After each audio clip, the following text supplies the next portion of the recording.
بسم الله الرحمن الرحيم الحمد لله رب العالمين والصلاة والسلام على أشرف الأنبياء والمرسلين نبينا محمد وعلى آله وأصحابه أجمعين. Assalamu alaikum wa rahmatullahi wa barakatuh. Welcome all viewers and listeners to yet another episode of At-Tibyān Podcast, which is a project dedicated to helping examine with knowledge contemporary affairs happening in the Muslim communities. Likewise, we tackle topics such as studying in Saudi Arabia, benefiting from some of the most prominent Islamic scholars of today, how to apply to different Islamic universities, juggling marital life with studies, self-improvement, education, books, and much more.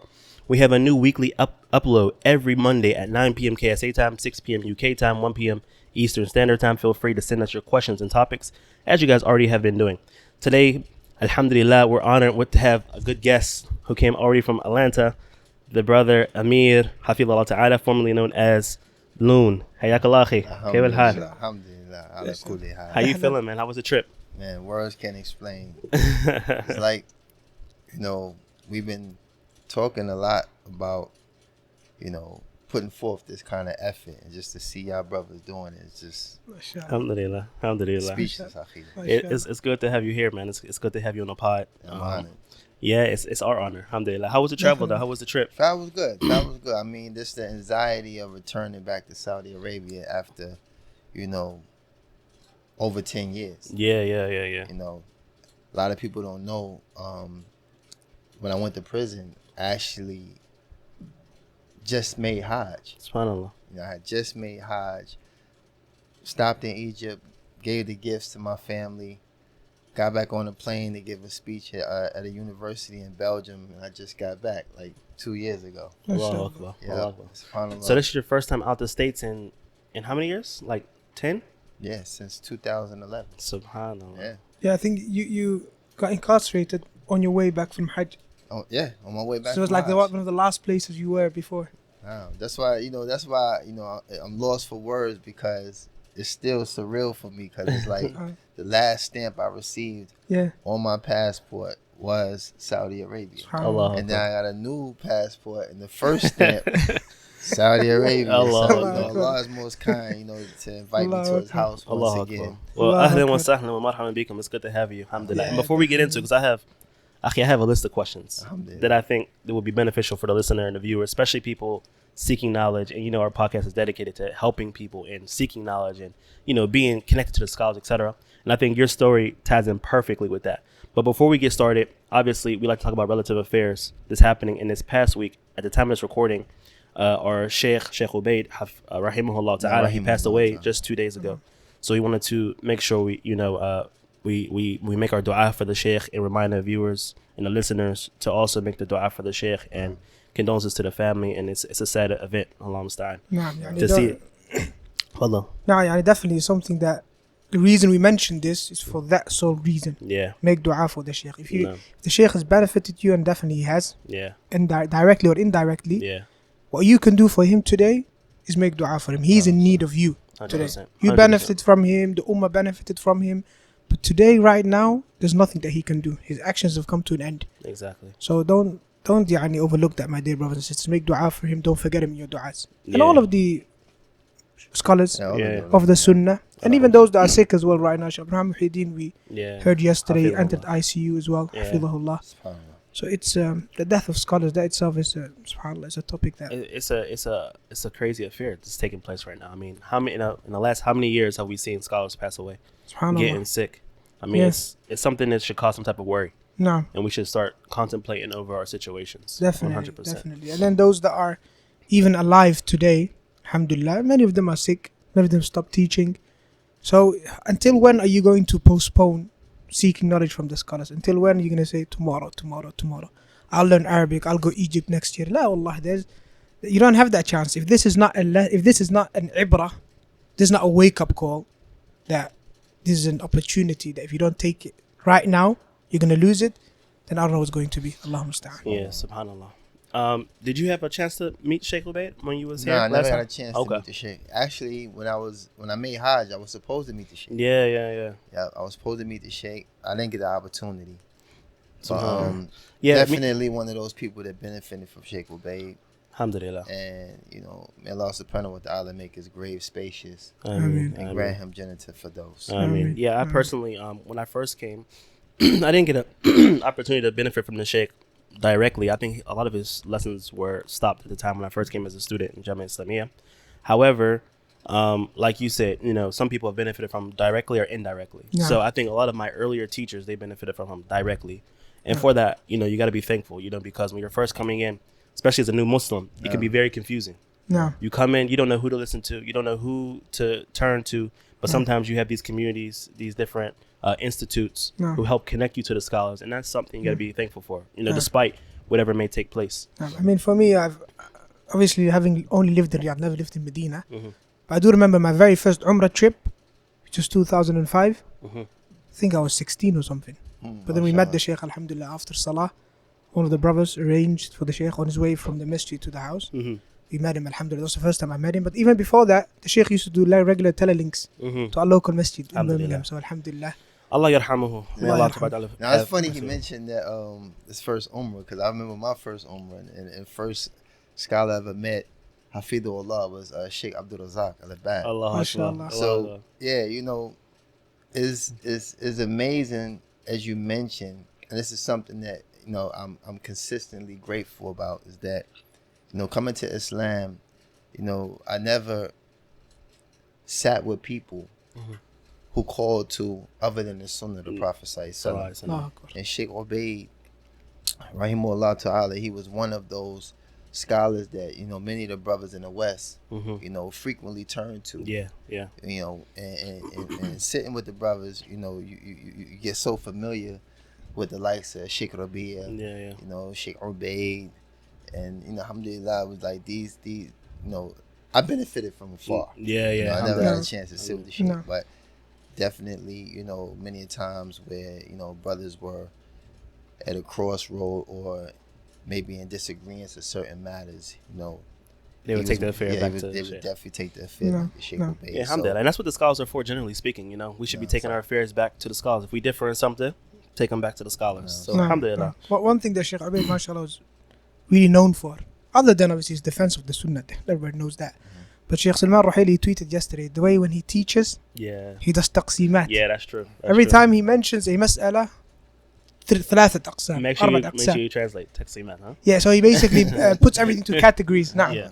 So if he mentions something, it's very organized, as in this is 4 categories, and mentions 1, 2, 3, 4. The next. So he was, mashallah, very much known for this type of teaching, which helps and aids in remembering the Definitely. No. May Allah ta'ala have mercy on Shaykh Ubayd and all of our ulama from Ahl Sunnah who passed away, and forgive him his sins and his shortcomings. With that being said, let's jump into it. So the first question I have for you is, I wanted you to tell us, because me and you, when we first met, it was 2011, I believe, right? No, in Egypt. And when we first met, automatically you were in Egypt and you're seeking knowledge. Yes. So tell me about that experience when you first became Muslim to getting to Egypt. How did you end up in Egypt? Kind of a long story, but I'll give you the short version. When I initially, actually, the brother Mutar, Hafidhullah, man, he was the first to kind of drag me into, speaking.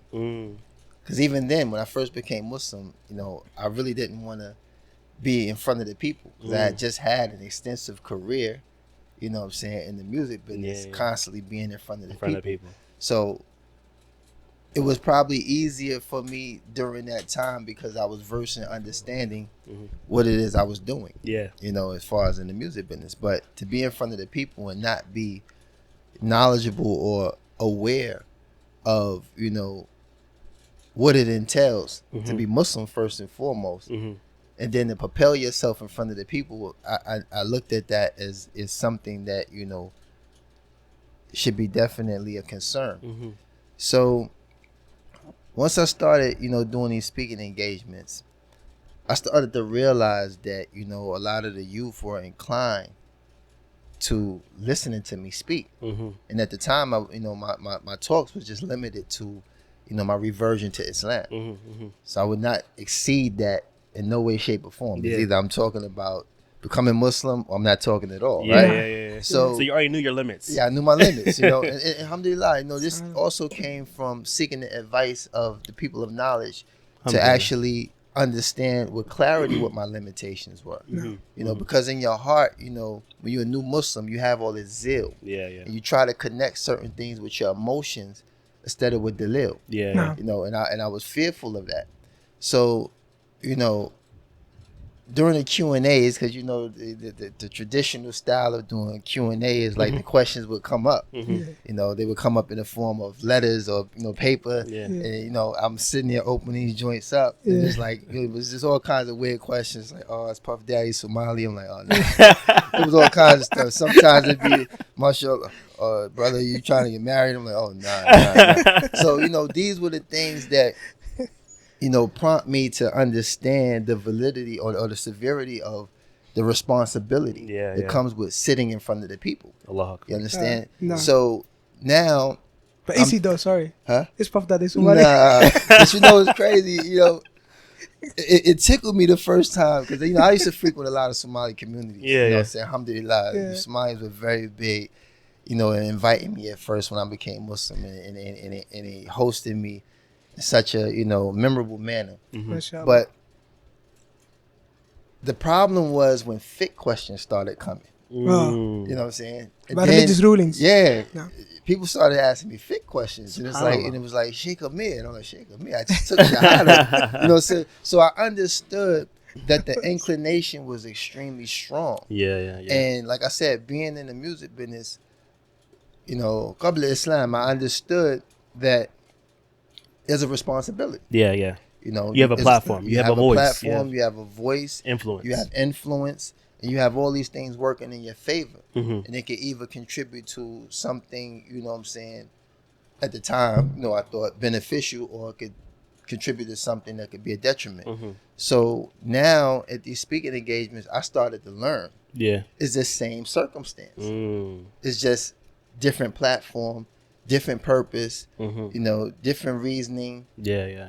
And all of these things have to be assessed and taken extremely serious. Mm. So I knew immediately I needed to go.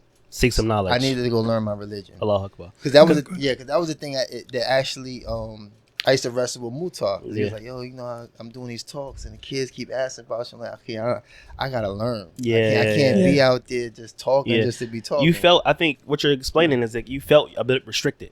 Absolutely. Coming in, you had the microphone, you had the platform, you had the ability to speak, and you see people were gravitating to you. Absolutely. However, you was like a cage in a bird. Like you were restricted. You couldn't Yeah. do much because you had But you needed realizing knowledge. that itself is so important. Yeah. Because the problem Very we have important. right now is a lot of people, they don't realize that it's a Exactly. responsibility, that they're restricted. They didn't have that influence that you had, or the exposure to people of knowledge or scholars to explain to them that, look, as much as you have accepted Islam, alhamdulillah, as much as mashallah you're very eloquent, Yeah. you know how to speak, that's also great. Yeah.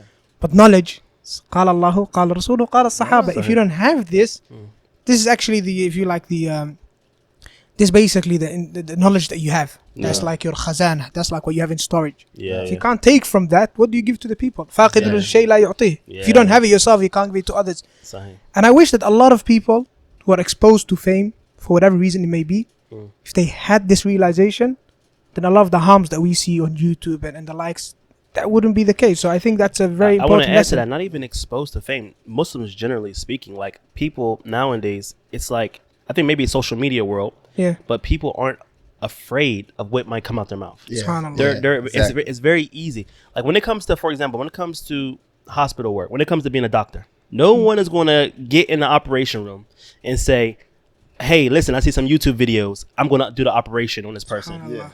But when it comes to the deen of Allah, it's like everybody feels like they have an opinion that should be heard, or they feel like they can give a fatwa, or they feel like they can talk about this. When this is more severe than that.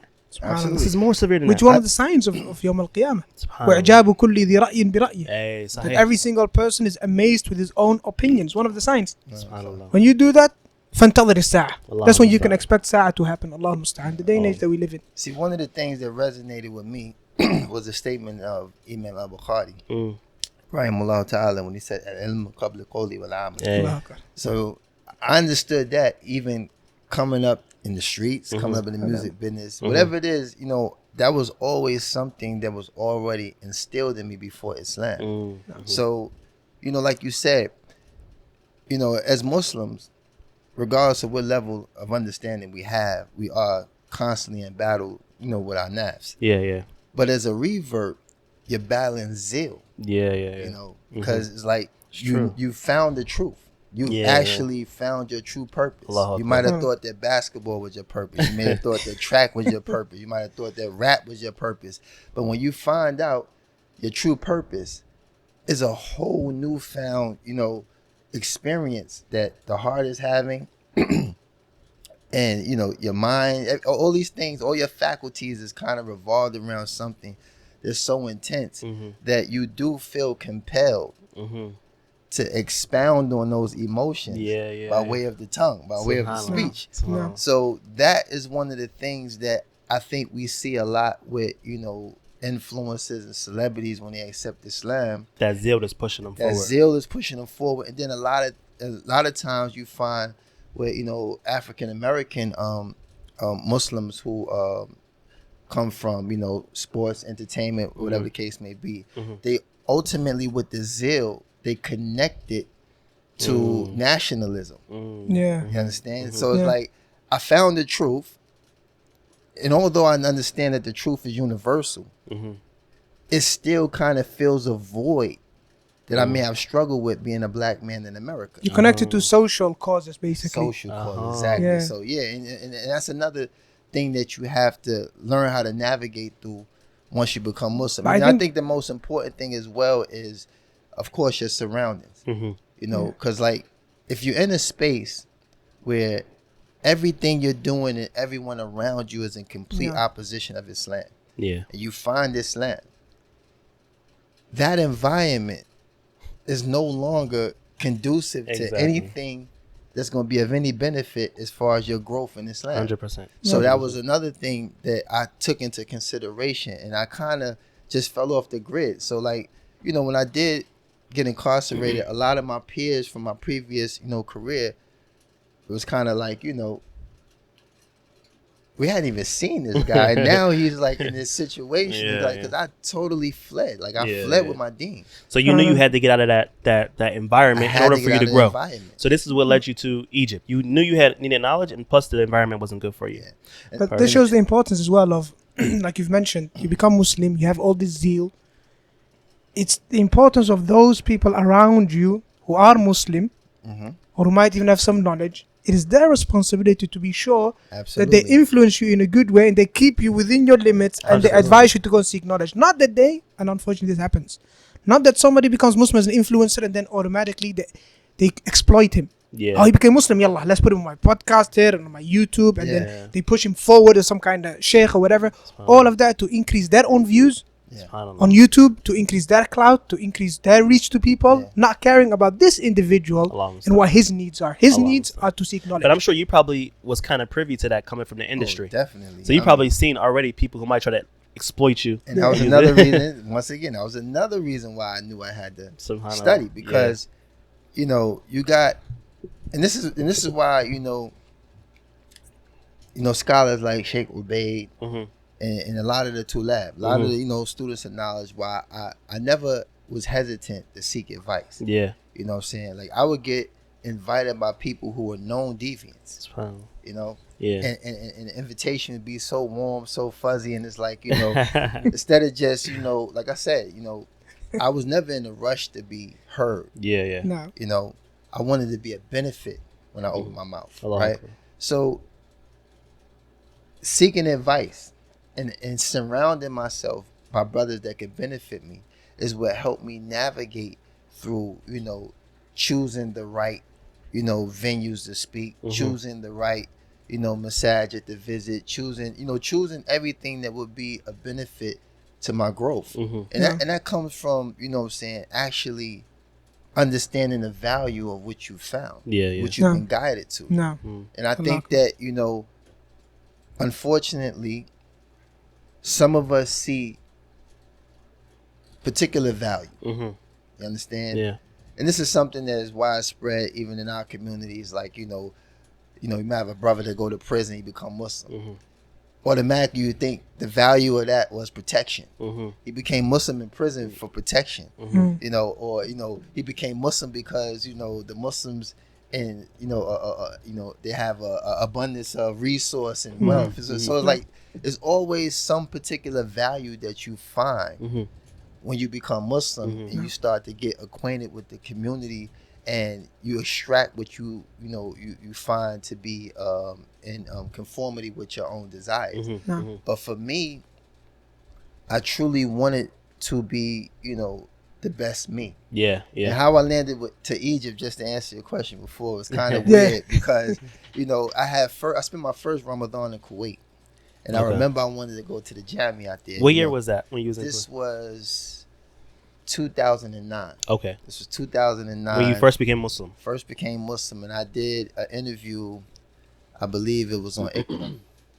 On what? Al Jazeera. Yeah. No, it wasn't Al Jazeera. Al Jazeera was here. Oh. When I made Umrah here, I was only a Muslim 3 months. Allāhu Akbar. So when I made that announcement on Al Jazeera, I actually brought the weight of everything that, I was trying to run from on my shoulders. Because it was a public announcement that even people who were in close proximity of me didn't even know I had became Muslim. Yeah, so that Al Jazeera interview was my coming out party. Yeah. Telling the world. From a real coming out. Like, stuff for Allah, but it's like, and that brought the weight of everything on me. Perfect. Because, like I said, that first 3 months was, me going to sit with brothers like Abu Yusuf Khalifa. He was the imam at Masjid Iqwa in Brooklyn. I was able to get back on the train again. Nobody noticed me. It was like I had a beard. It was like I was Clark Kent. Allāhu Akbar. Yeah, it was like, the Superman suit was going. And I was able to actually get on the train, go all right to Brooklyn, sit down with the brothers, learn. So I was gradually grooming myself. So to get back to like Kuwait, I wanted to go to university. I heard that one of the professors there was Shaykh Ismail. Ta'ala. When you were in Kuwait? When I was in Kuwait. I sat with Shaykh Ahmed and Shaykh Muhammad Al-Anjali. And, even though I was invited by some other individuals, I had to find, people that I knew were known for calling to the Sunnah. So this was like, this was something that came natural because of how I used to move prior to Islam. Sorry, to just make the connection, right? The way you became Muslim. First, the moment you became Muslim, was it Abu Yusuf Khalifa or maybe through someone else and he's the first person who taught you? And how did that happen? How were you exposed to Salafiyya? I became Muslim in Abu Dhabi, right? Okay. When I came back to the States, first student that you connected with that cultivated you to was Abu Yusuf Khalifa. And he already instilled those things in you, connected you to the scholars, Shaykh Falah, Shaykh Muhammad. And the beautiful thing about that time is that I benefited from a lot of students who were in harmony at one time. At the time, even brother, who y'all know, Shaykh Muhammad was another brother who contributed. Hassan Sumai, like. I was, it was just a different time. You had a lot of people helping you around that time. There's a lot of harmony, no fitan. Everyone was no fitan. These brothers that I can, mention, it would take up a lot of time in this podcast, but it was everything was good. It was such a harmonious moment, and it was like any direction I turned to, it was always a benefit. It was always someone who was willing to aid me in my journey. That's sorry, I diverted you from the question again. Okay. No, I wanted to answer that. Just twist it a little bit. So before you went to go study, right? You said you spoke to some of the scholars, Shaykh Abdul-Razzaqs and others from the students. Was there anything in particular they wanted you to focus on while starting that? Absolutely. It's good that you asked that, because it was a brother who at the time, I think he might have just completed his bachelor in the Kuliya Hadith. And he was translating for me. So when I was with him, I kept asking, why I met Shaykh Abdul-Razzaqs. I kept asking, ask the Shaykh, kada wa kada. He's like, and the Shaykh kept saying, Ihfadh al-Arba'in an-Nawawi.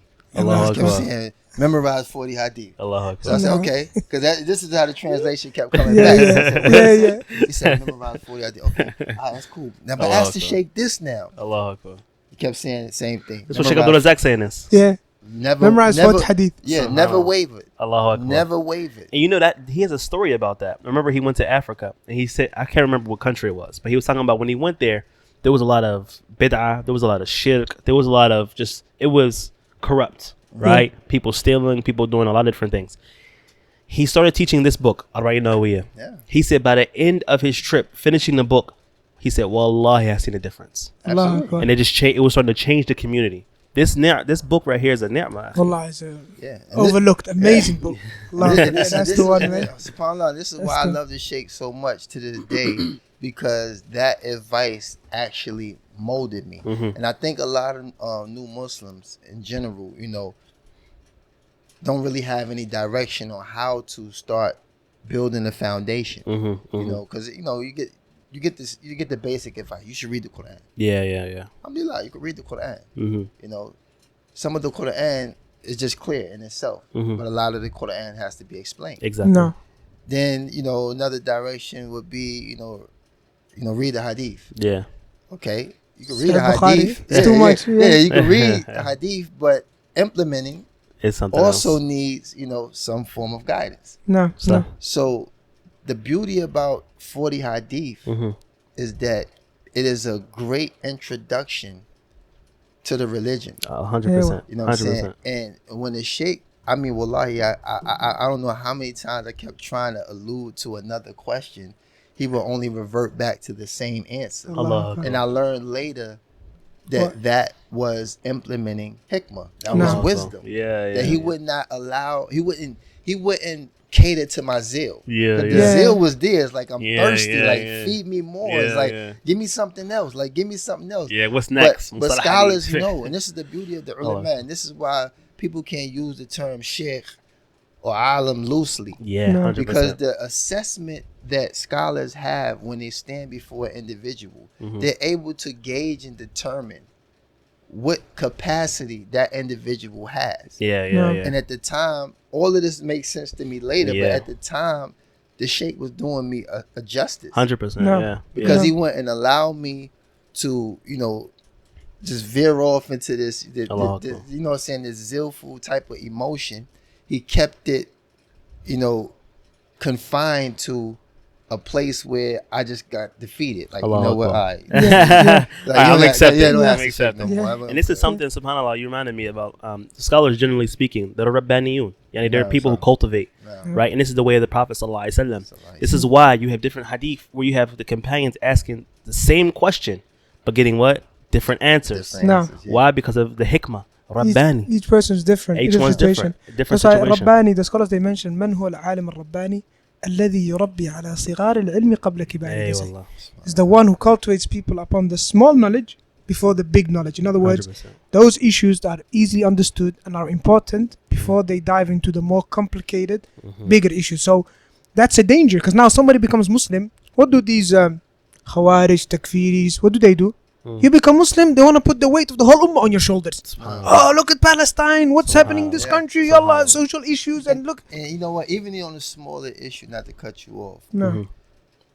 another thing you run into is, you know, the awam, the lay people, the little bit that they know. They want to bombard the new Muslim. Yeah. You know, it's like the first thing you need, you know, they on your head about the asbal, like, okay, your pants, like, I don't even know Fatiha yet. You always talking about my pants. You know what I'm saying? So this is what a lot of reverts run into, and I think that, you know, that would be a podcast in itself, just 100%. talking about all the different conditions that come with being a revert and stuff that, you know, those who are entrusted with, you know, aiding, cultivating, and nurturing them upon Islam. It will point out, you know, the you know, how severe that is. Yeah. To be able to identify and acknowledge those things. 100%. So That can even become a program, really. Absolutely. Have a new Muslim program. absolutely. Yeah. Help develop them to get past, because like you said, you know, you have the awam, but the general people, but you also have just a lot of information generally out there. Different communities, different people. We need to make sure we have something for the awam, or the new Muslims rather, to grow and cultivate. So as they become Inshallah, Muslim. we have, Inshallah, we have. Inshallah, Yeah, sir. we Inshallah, gonna, sir. yeah, Inshallah, sir. we're going to announce that later. We definitely don't want to digress So- when we speak about, you know, this benefit that the brothers, you know, Alhamdulillah. alhamdulillah. Allah bless it. May Allah bless I it. mean, you know, Okay, so moving on. So when you went to Egypt, which markaz were you studying in? Or I was at Markaz Al-Fajr at first. okay, yeah, I was there as well. Yeah. What year was that? When you joined? That was 2010. 2010. 11? 10. Okay, I was there in Yeah. 2011 in Marcus Fajr. Yeah, 2010. I went to Marcus Al-Fajr first, then I went to Marcus Al-Ibana. Oh, mashallah. So now, Marcus Al-Fajr, they were teaching from Arabiya Bani Aday. Exactly. Yeah. So it was a lot of Shefa week. Yeah, a lot of conversation. And it's amazing because, all of the students that went to Egypt to actually learn Arabic, we had to actually figure out how to use the resources that was there to get, the better course of growth in the language. For example, we got a knot on our tongue, and we speak English. It's like Arabic. You need your whole mouth. Yeah. You need your chest. You need especially your throat. You need more. You use more. 100%. I used to make this joke, like if you like with the gag a person that speak English, he could still probably sneak words out, like the key is over there. But if you was to gag someone who speaks Arabic, he probably would be in danger because it's like he needs more to work with. Yeah, he needs more to work with. So what I found with Marcus Al-Fajr, the curriculum was jade. Yeah. But I think the way the school was structured, if you remember, like when everyone leaves, it's kind of like this mixing that goes on like right at the very top of the street. And it's just like, and then people were, acknowledging me as Loon. I even had one of my teachers one day wanted to take a selfie, and I was like, I gotta get out of here. I noticed that at Marcus Fajr. Yeah, Marcus Fajr. And I'm not to downplay the school, but I'm just saying for what I was trying to do, and what leads, and I didn't get the opportunity to really speak about why I ended up in Egypt, because Kuwait was cool, but it was like soon I got off the plane, your brother Amir. Same thing, UAE, like most of the countries, Muslim countries that I was visiting, people knew, they recognized you. Yeah. But the Egyptians, alhamdulillah, they're so immersed in their own culture. They didn't care who Amir was or who Loon was, and it was like the perfect place. It's a getaway. The benefit. Yeah, 100%. Especially where you were. If you're in Medina Nasser, like the old area. Yeah, you can easily. Man, you could float through. The only people that really noticed me was other students. And then students were a lot more cordial and respectful. Versus, they're not like Awam. They're not like Awam. I think if you compare Fajr and Ibana, I think you mentioned the free mixing and stuff. I think Ibana was like a Salafi. Upon the manage, but Fajr was kind of like, because I remember Fajr was a bit mixed. There was some issues there. Because I remember all of the people that would come back to the UK that would go Egypt from if the masjid I used to be at, like in Ikhwani Sururi Masjid, they used to go Fajr, all of them. And there was even a few issues in the book, in their curriculum. That some of the brothers that pointed out. So that was what led me to go to Marcus Al-Ibana. Mumtaz. But the thing with Marcus Al-Ibana, they were sticklers on grammar. On Nahu. So Fajr was more, and it was crazy because you remember the time, like, you bumping the Fajr students, they were just speaking. They were just talking. It was that's one thing I liked about Marcus Al-Fajr. A lot of conversation. Grammar was like very little, maybe till book 2. Exactly. But you'll find that, look, it's kind of like a trade-off. Any Arabic institute you're going to go to, you're going to learn that. And I always find this the case. When I teach Arabic, the first thing I ask the student is, why do you want to learn Arabic? You tell me the reason why. If he says to me, I want to learn Arabic because I want to have conversations, I want to go to Saudi, I got employed at some kind of company in UAE, I said to him, okay, khalas, I'll teach you Bani Yadayk, the Arabic conversational course, so that you can learn how to talk. If the person says to me, no, I want to learn Arabic strictly first and foremost to understand the Quran and the Sunnah. Then I say, okay, no Bani Yadayk for you. Let's focus on Medina books and those books that are grammar heavy, because that's what you need. Because Arabic has receptive skills and productive skills. Receptive skills such as reading and listening, you need grammar for that in order to understand. But as a productive skills, which is how to speak and how to write, then that's completely different. So it's really about establishing the connection between the student's learning goal, and the curriculum. So if those two things are not in sync, what's going to happen? What's going to happen is you're going to find someone who wants to understand the Quran and the Sunnah, but then he signs up for Fajr or he learns Bani Yadayk, for example, and then it'll be like after 6-7 months, I still can't understand the hadith. Okay, it's because this is not your curriculum. And the other thing, opposite is also true. If you want to learn how to speak and you do Medina books, just do Medina book for a year, you still can't speak. Because they're two different curriculums with different goals. Even with Marcus Al-Fajr, with Arabiya Bani Yadayk, like you mentioned, even when you get the book 2, the Arabic, I mean, the grammar is still being learned through conversation. Yeah. So Yeah. if the teacher is not breaking it down, Yeah. you're not actually learning it from the curriculum itself. Yeah, that's the No. same thing with even Medina books. Like Yeah. if you got a good teacher, Yeah. they're going to break the grammar down as you go. Yeah. But if not, it's going to just seem like conversation's going to be more Yeah. focused on. Yeah. But But- Medina book is just grammar. But Yeah. Ali, Most people don't know. Medina book is the grammar subject, yeah. part of a much bigger curriculum at the Jamia. It's not the whole They program. got you learning grammar without knowing that you're learning grammar. Yeah, And at a certain exactly. extent. Yeah. So, but Marcus Ali Banner, you knew you were learning grammar. Yeah. Because they spent a lot of time doing Focusing on it, yeah. a lot of sarf. So it's Mhm. like, you know, we would do class after class. I mean, we even actually had to break down the mid muntasil, the mid munfasil. We had to Mhm. actually, it was so, but the thing was, a lot of students in Marcus Ali Banner couldn't speak. Yeah. That's yeah. right, You exactly. know what I'm saying? Yeah. So what a I was trade-off. getting to was, you know, a lot of the students figured out how to benefit from both.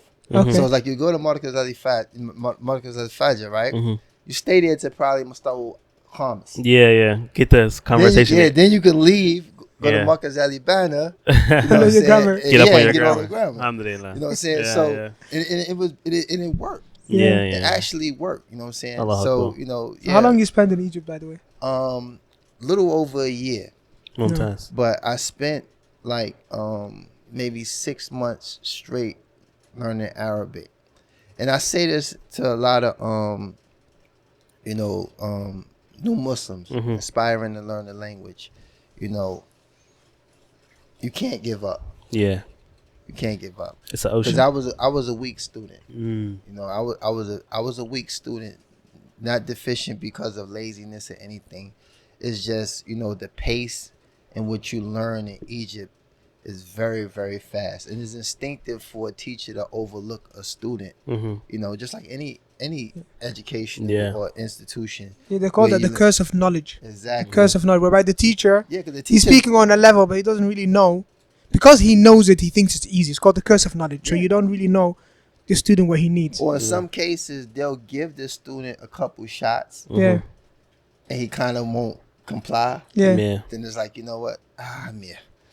Yeah, next You one. know, Yeah. and then the attention goes away. Yeah. Because, you know, teachers utilize students to teach. yeah, You know, so if I can't feed off you to teach the rest of the class, yeah. Yeah. then instinctively a teacher will pivot. Yeah. So, and then I couldn't write fast. So I used to have to take pictures of the blackboard. I had to do a lot of things to try to like keep up. Yeah, Because yeah. there was a lot of people who was in Marcus Ali Banner who actually their first language was Arabic, Mm. you know. But they were just learning how to speak Grammar. Fusha. They was Yeah. learning how to speak Fusha, and they Classical was learning Arabic. grammar. Okay. You know, Got you. because a lot of they probably couldn't. They didn't know it. Yeah, So let's fast forward. So you was studying Arabic in Egypt. That's what you went there for.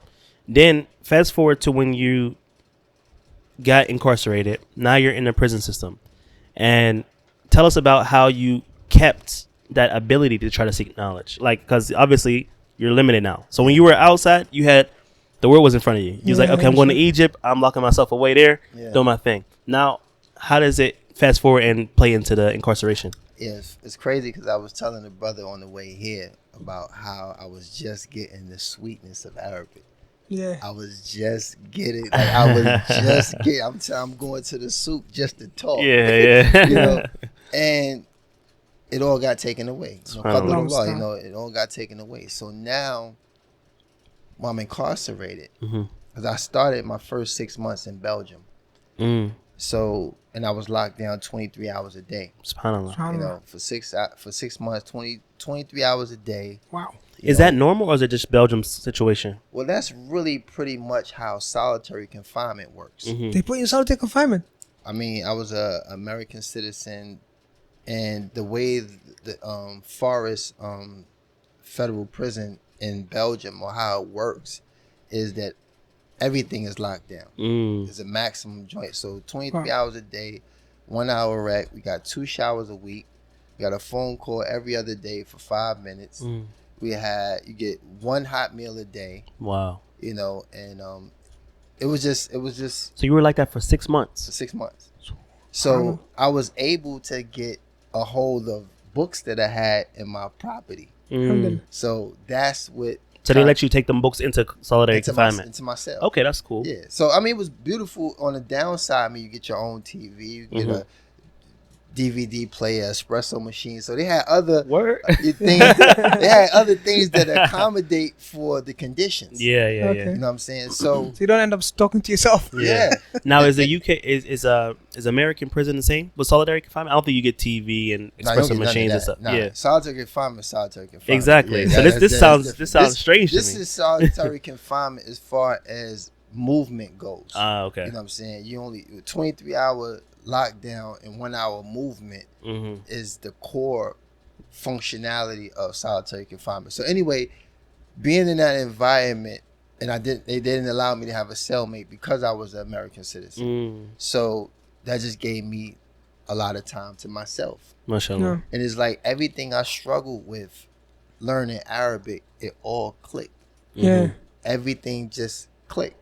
Yeah. So now I was able to preserve that sweet moment I was having by just reading. Yeah. So even to today, you know, my response time may not be as,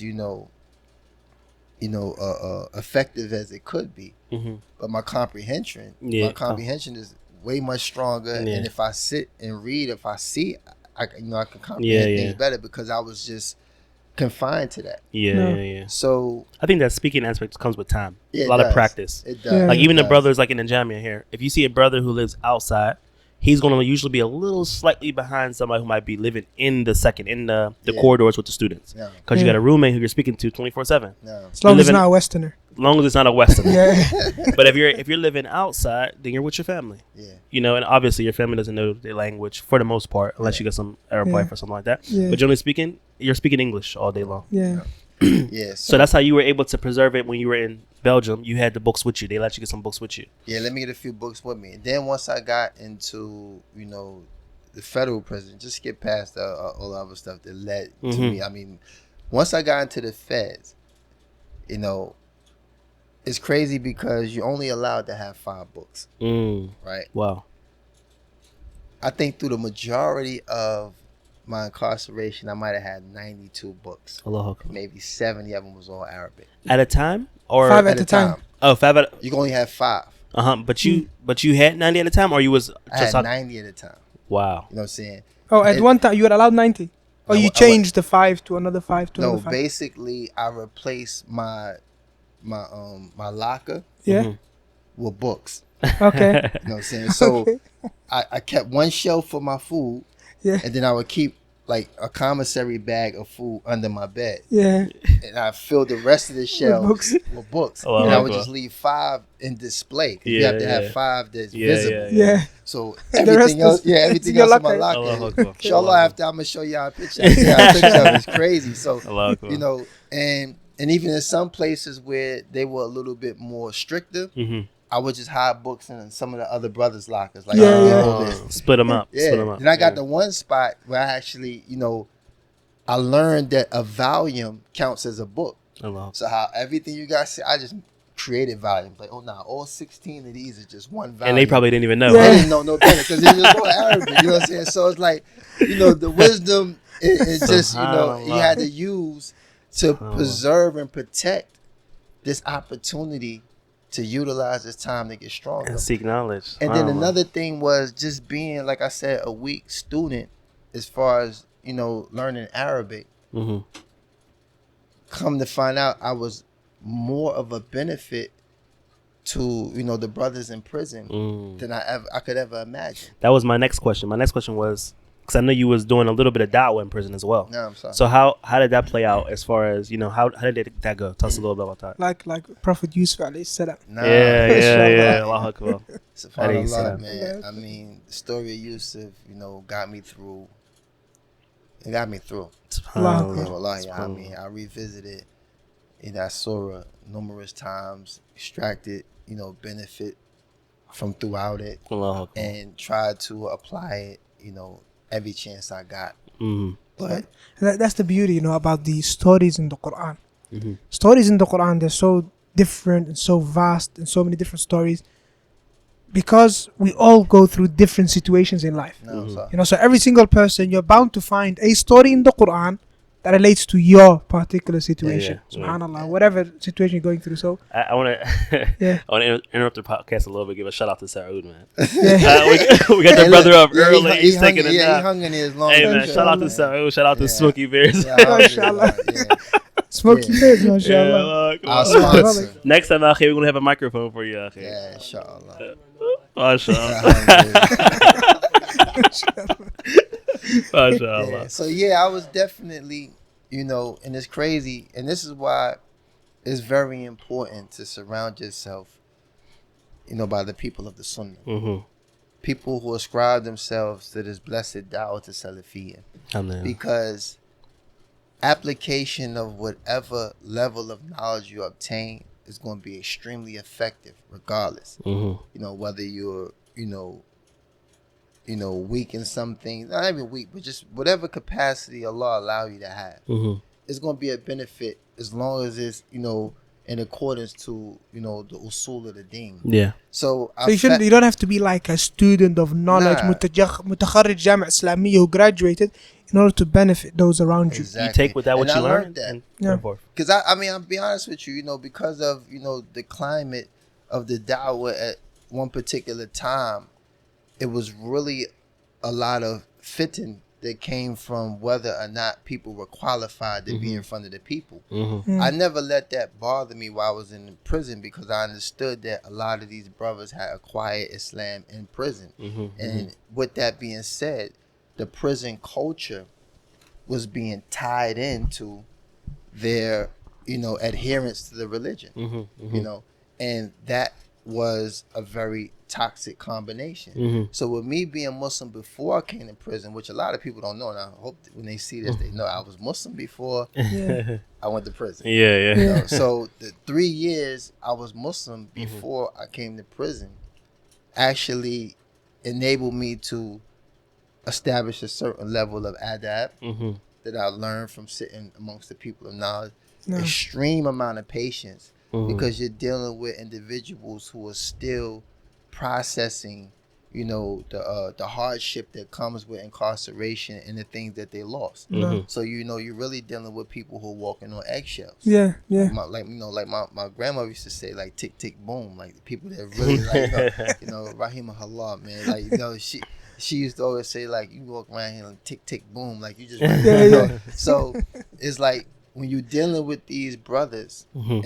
and you know, you become very cognizant of their condition, Yeah. so you're able to administer remedy in Mhm. portions. Yeah. You don't want to overwhelm them. You Mhm. don't want to, you know, overburden them. You want to give them dosages when the necessity presents itself. No. Mhm. No. And I learned that also being in prison, and it, like I said, being someone who wasn't considered a strength, you know, in my process of learning Arabic, but I always was able to absorb a clear understanding of the basic fundamental principles of Alhamdulillah. Islam.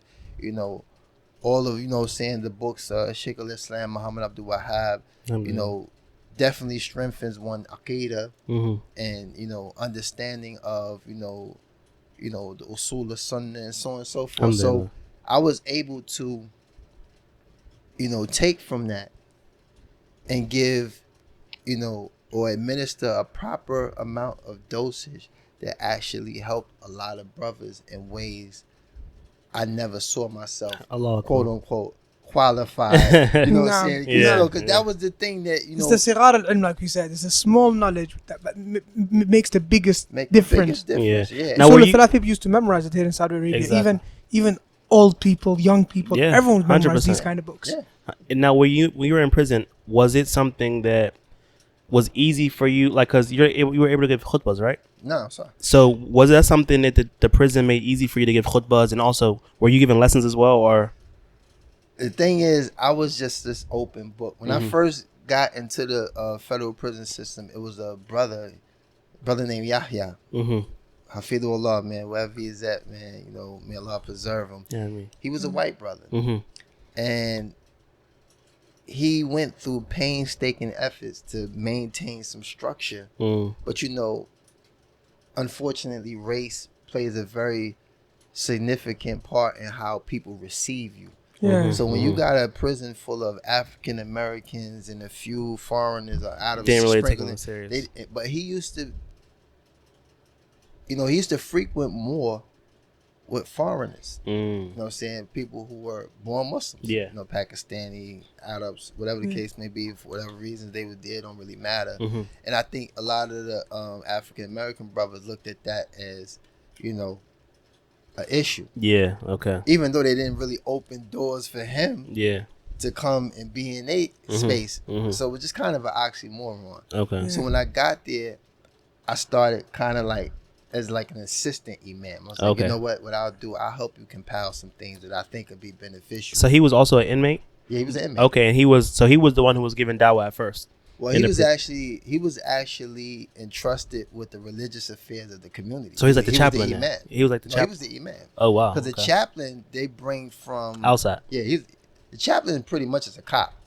Yeah. You know what I'm saying? He worked for the federal government. So, God government inside is I mean, we had a good guy. His name was what was his name? SubhanAllah. It's crazy because he actually was a good brother. He wasn't the strongest, you know what I'm saying, as far as knowledge goes, but he was very wise in, assisting the community to function, without his involvement. You mean the chaplain who they had involved? Yeah. Now, the chaplain thing, this is kind of off topic, but how, like when you're in prison, right? The chaplain thing, I'm still kind of trying to wrap my head around. From what I understand from what people have told me who worked in the prisons, is that when you go in as a chaplain, you're a Muslim, but you're not really for the Muslims only. You have to facilitate all faiths. So if they ask, like, even a guy told me directly, he said, if a devil worshiper needs help with his worship, you have to help facilitate You that. have to facilitate. That's a very slippery slope. Now, it used to be a chaplain before the guy that I was mentioning. His name was Abdul-Hameed. Now, he was firm. So what happened was when these other inmates who had to, I guess, set up their ibadah or whatever the case may be, he would get out their way. Like, y'all can do your own thing. You know what I'm saying? But when the Muslims, so he filled the position, but he abstained from. Kind of like found his way out.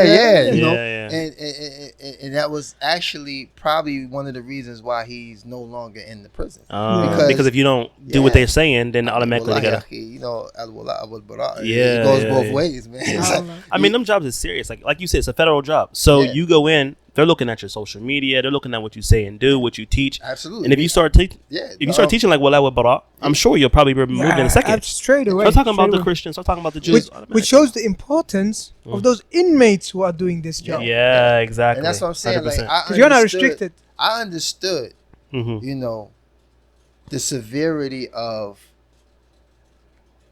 statements and actions. Yeah. So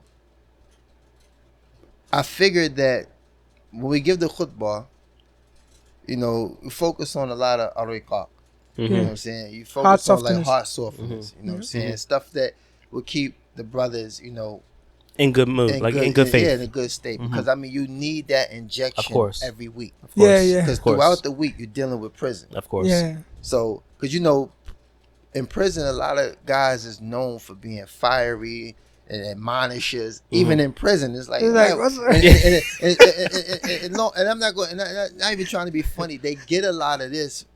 It used to come from some of the two labs. What they see, Outside. exactly. A lot of it came from the two labs Mm-hmm. because they're sending in these reminders, so to say, that were beneficial sometimes. But then there's sometimes stuff is going into prison about who's on it and who's off it. And the last thing a person in prison needs to be worrying about. Yeah.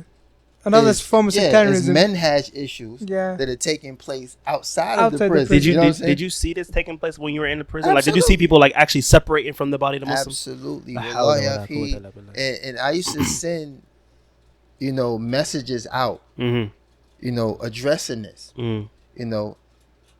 but more so paying more attention to what was in proximity and not get too overly invested, but still sending messages out like, listen, these brothers need to keep these issues, you know what I'm saying, wherever they may be. Us and a lot of these issues should have never crossed the ocean. Exactly. They should. Imagine doing hajar of someone in prison. Here outside, maybe you find someone else. Imagine doing hajar of your roommate, your cellmate. Yeah, it's crazy. Actually, they had some spots that was actually trying to establish the hudud. Like, they would catch brothers drinking khamr and want to give lashes in prison. It's like, actually, you can't get lashes in the street. That's crazy. In the free world, you can't get lashes. So what did these brothers? But see, the thing is, like I was saying, not to cut you off, I'm sorry. Yeah, no, you good. The thing is that's why I felt like what I was able to benefit from was, you know, it enabled me to kind of like keep things where they needed to be. We're trying to make it through a hardship that Allah placed on us for whatever reasons, whether it is known to us now or it'll come clear when we meet Allah. But we're dealing with a hardship. So the only way to navigate through this is to increase in ibadah, you know, increase in knowledge and understanding of Islam, increase in brotherhood was more important than anything, because a lot of times in prison, brothers be trying to imitate the kuffar when it comes to how their gang cultures and stuff is structured. So you may have certain consequences that may be prevalent amongst the gangs, and you find brothers trying to push the same type of line on a brother, and it's like, you can't do that to the brother.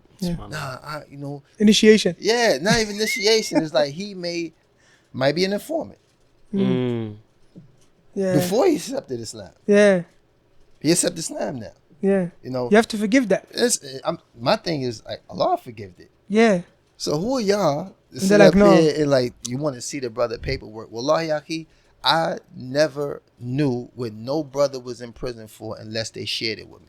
They had people asking for paperwork, like there was some. Like, why are you in prison? Because that's prison. That's how they treat you inside prison. Because if you a sex offender or something like that, you're gonna have a rough bid. You know what I'm saying? So it becomes a part of the culture to actually know what kind of individual you are. So, I mean, you know, you have a more praiseworthy way of assessing someone's character when it comes to Islam. You know, and it's more so for, you know, the benefit of the deen. But that's what I was saying about how brothers was incorporating prison culture into Islam. So a new Muslim will come in and they were like, show me your papers, like this. Or what you in for? They try to check him sometimes. Some spots they was on that with the Muslims, you know. But when I, you know, well, kind of let me give you this. So like with the brother Yahya, I want to get to that point because this is important to understand how I ended up in the position of dealing with these matters. Because in the back seat, remember, I'm just helping you put together some khutbah. I'm not really trying to, you know, because I see what's going on. I'm like, you know, this is not the Islam I know. You know what I mean? And I would try to advise when I could. But it started. Even Yahya himself, he was on like some. Nah, he was on it. I mean, he loved the religion. He loved the sunnah. But he didn't have the. He literally was a soldier who fought in Iraq. He actually physically evaded one of the fortresses of Saddam Hussein. And he told me about, I mean, shrink wrap money up to the ceiling. Like, he literally was boots on ground when they was, you know, commandeering this man's wealth. And to find out that he was sent on a mission that had nothing to do with, you know, the true purpose of why they were there.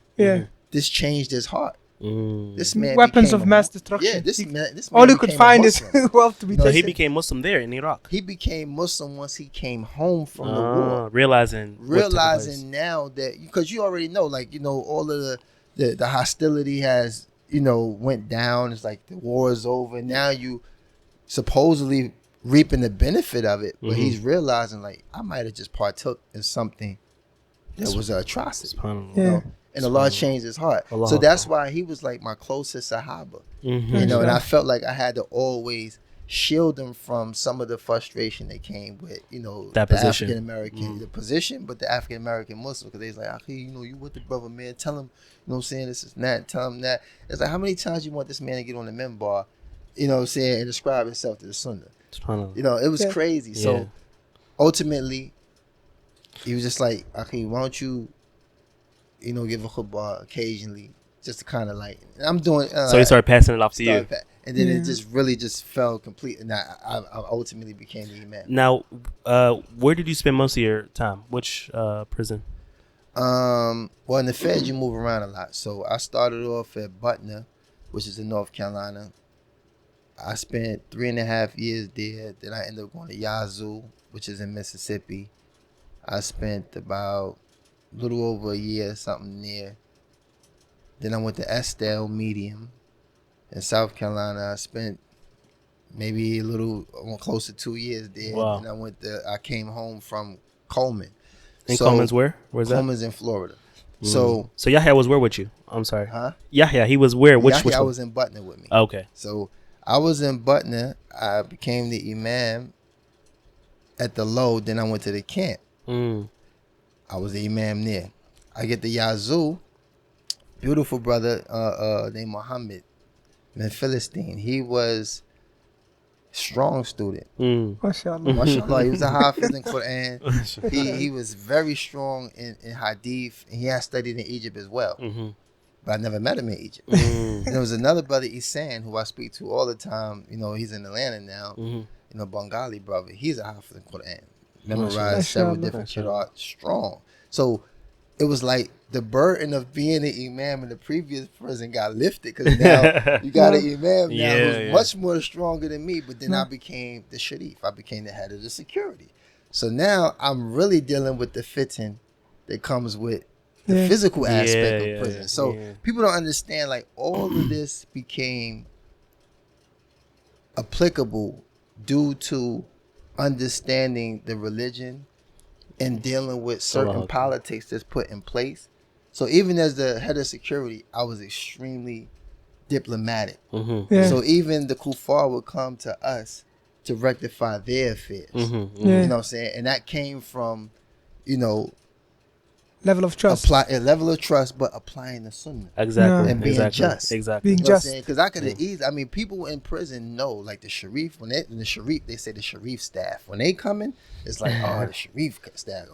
It's like when they come, they bring in the business. And they're going to deal with you in justice. Injustice. Yeah. But when I had the position, it was like, anytime brothers see me cutting through the grass or coming through the rec yard, it was like, oh man, what's going on? Because I know this brother's out here and he's active. It's really something that's a problem. You know what I'm saying? And then you have people just like, you good? You know, the Alabama car with you. So now you got the kuffar like Vitamin wow, yeah, they want to get down with the Muslims now. They're like, well, yo, we with you. Just let us know. Like, nah, it ain't all that, man. Y'all good. And it really just be go out there just kind of. So you would say, like, just to summarize that, being in jail, giving dawah, being upon sunnah, being upon having knowledge, and then calling to it and acting on it in the jail, it even led an openness to even the kuffar seeing how just Islam was, and start inclining to you for different affairs. Absolutely, because like the Muslims are the most loved, the most feared, and the most respected in prison. Wow. Some places it may be a little bit more than like it might be a little bit more fear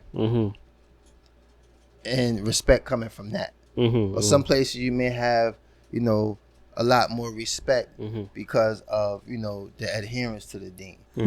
But no fear because the brothers is kind of lenient. So to be in certain spots where we had ultimately collectively, you know what I'm saying? Whether it was by me being at the head of the community or even a part of it, being with good brothers who understood what needed to take place gave us balance in those three, ways we were received.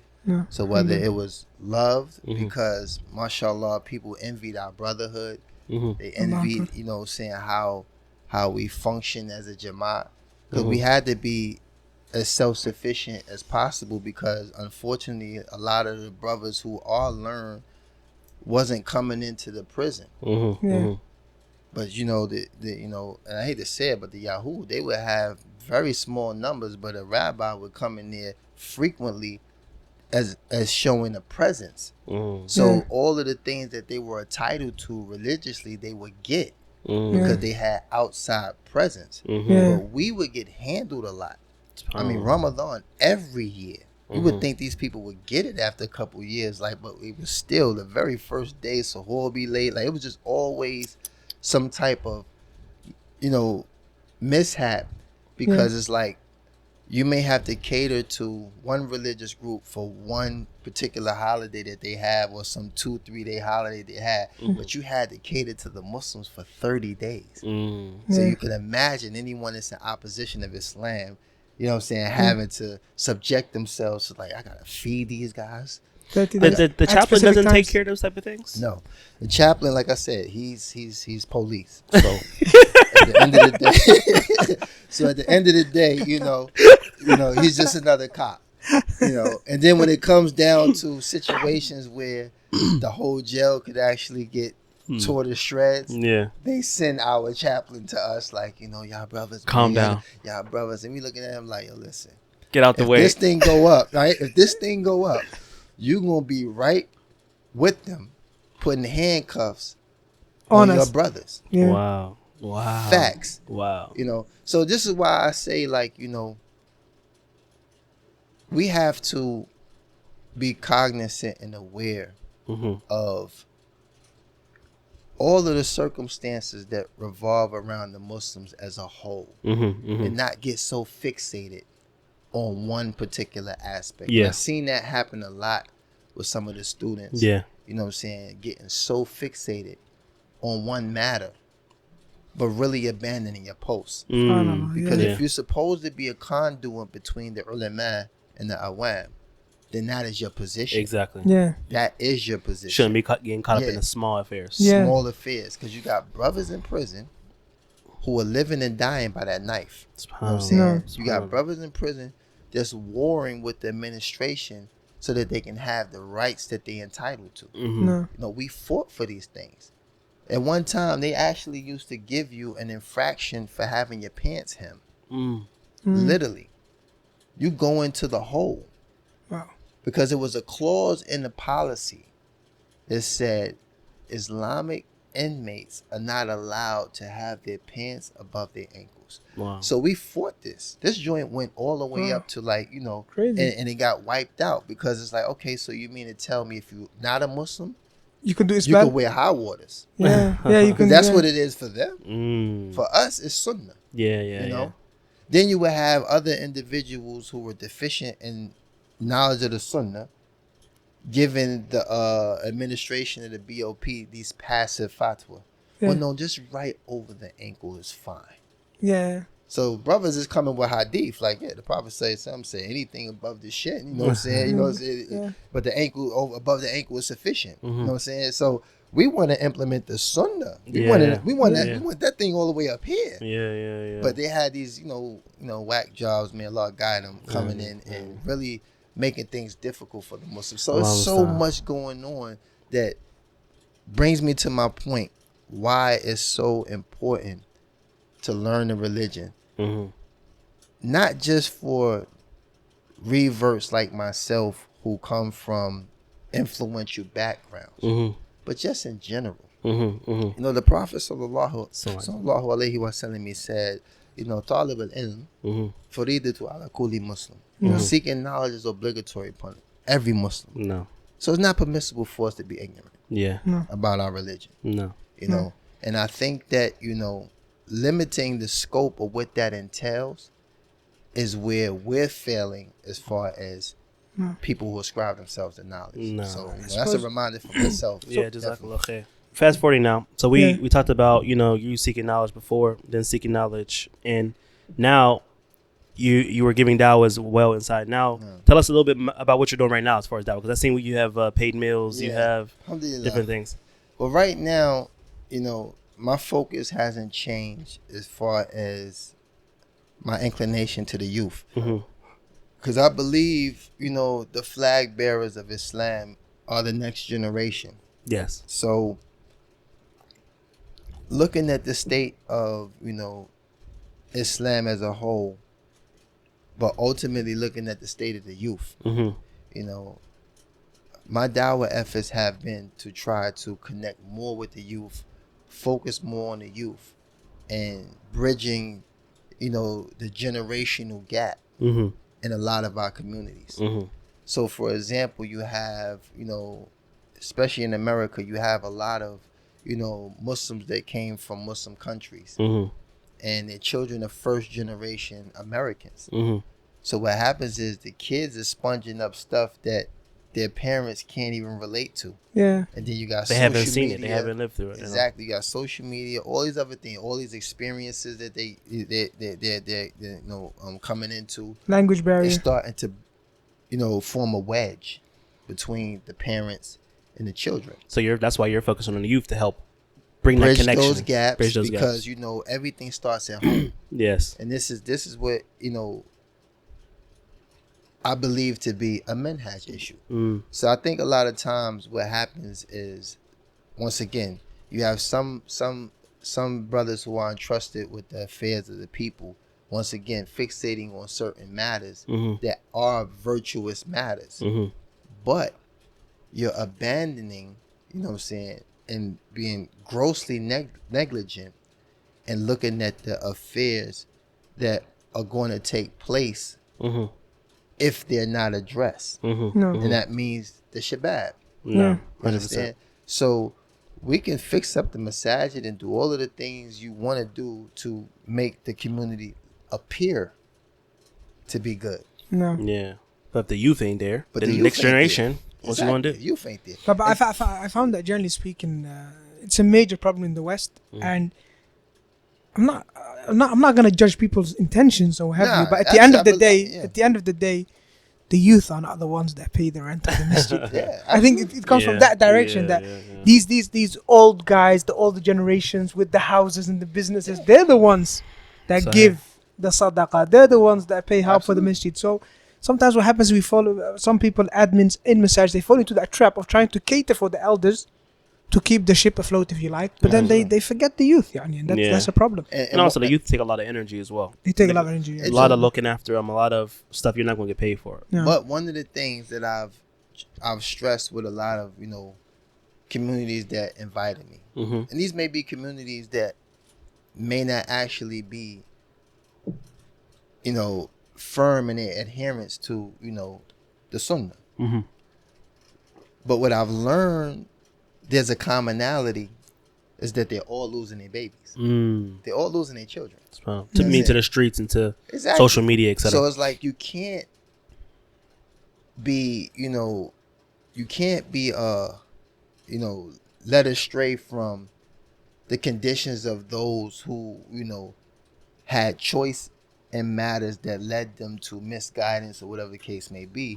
You have to look at what will potentially be if you don't address, what's yet to follow. And that means the generation of the youth, right? So what I've learned, and I've advised a lot of these administrations, is that they don't involve the youth. You understand? So when you having these administrative meetings and stuff, and there's not a single child present. Yeah. But when you think about the time of the Prophet ﷺ, you had teenagers leading war expeditions. Allahu Akbar. You know what I'm saying? Hey, wallah. So you mean to tell me you can't have a child on the board?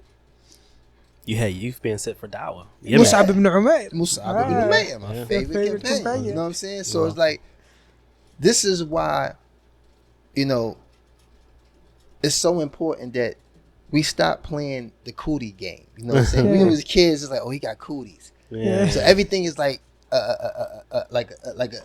afraid to get sick. It's like, okay. I don't know what that means, cooties. Yeah, it's like American thing. It's like stay away. I don't want to catch it. I don't want to catch it. Because we used to do this thing when we was a kids, like circle, dot. Now I got my cooties. So it's like, I got vaccination for you. You know what I'm saying? Yeah. But the thing is, that's kind of what's been happening. There's been these, excessive calls to abstain from communities and, particular individuals and so on and so forth that may have fell into some form of misguidance. So what happens is you start looking for those signs. Yeah.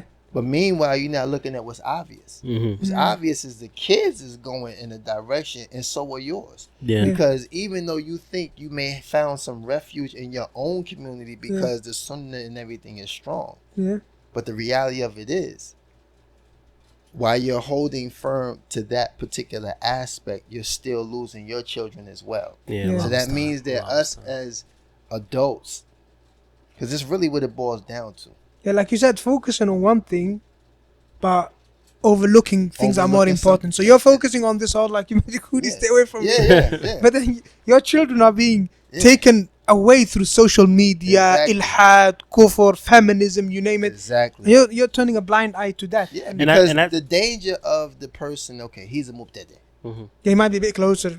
That's the way of dangerous. Thinking. We all in agreement. Yeah. No one's going to say there's not anything legislated that says that's a danger. Yeah. But we got other things That's also a danger. that are extreme dangerous. No. And we got other movements that are Picking up. Yeah. I mean, excessively picking up. Yeah. You know, that challenge your very existence, your very gender. No. You understand? Yeah. So that's why, you know, we're entrusted with way more than what a lot of us is focusing on. Yeah. You know what I'm Yeah. saying? So true. To answer your question, and I would definitely urge whoever's listening that these matters are far more detrimental. I'm not going to say far more important because I think everything, every thing that we try to combat that's in opposition of Islam is of importance. Yeah. No. Is of equal importance. No. But I would definitely like to stress that we have to focus more on these youth. Just building a basketball court in the masjid is not, that's a pacifier. Yeah. You Yeah. understand? That's Yeah. Just not keep them a- off the streets. That's not a remedy. Yeah. Yeah. You know what I'm saying? The remedy is involving them in the day-to-day operations of the things that sustain the community. Yeah. Kids should have keys to the masajid. Yes. If they want to hang out somewhere, let them hang out the masjid. Yeah. This also teaches them responsibility. I mean, you're teaching them responsibility. Empower them, yeah. You're You dealing clean with the them. wudu station. Yeah. That's your job. You vacuum the musalla. Yeah. You know what I'm saying? So now you're breaking up the time along with the salah because you got 5 prayers. Yeah. That breaks up some of the day. Yeah. Now if you add a little bit more responsibility that's, you know, that's virtuous in a sense, but the same rewarding and all of these good things, No. it wouldn't hurt a kid to say, you know what, hey, look, I'm going to get back with y'all. I got to run over here. Yeah. You know, and clean the musalla. And the youth, they love that type of stuff. They Of love course being they in do. charge of things. Yeah. They love And it. you should Love ask being them, in you should charge. ask the youth as well. When you have these youth on the board, or you ask them, you can ask them this important question, which is, hey, why are you youth not attending the durus? Yeah. Because they will tell you why. Yeah. Because the way you're teaching is boring to them.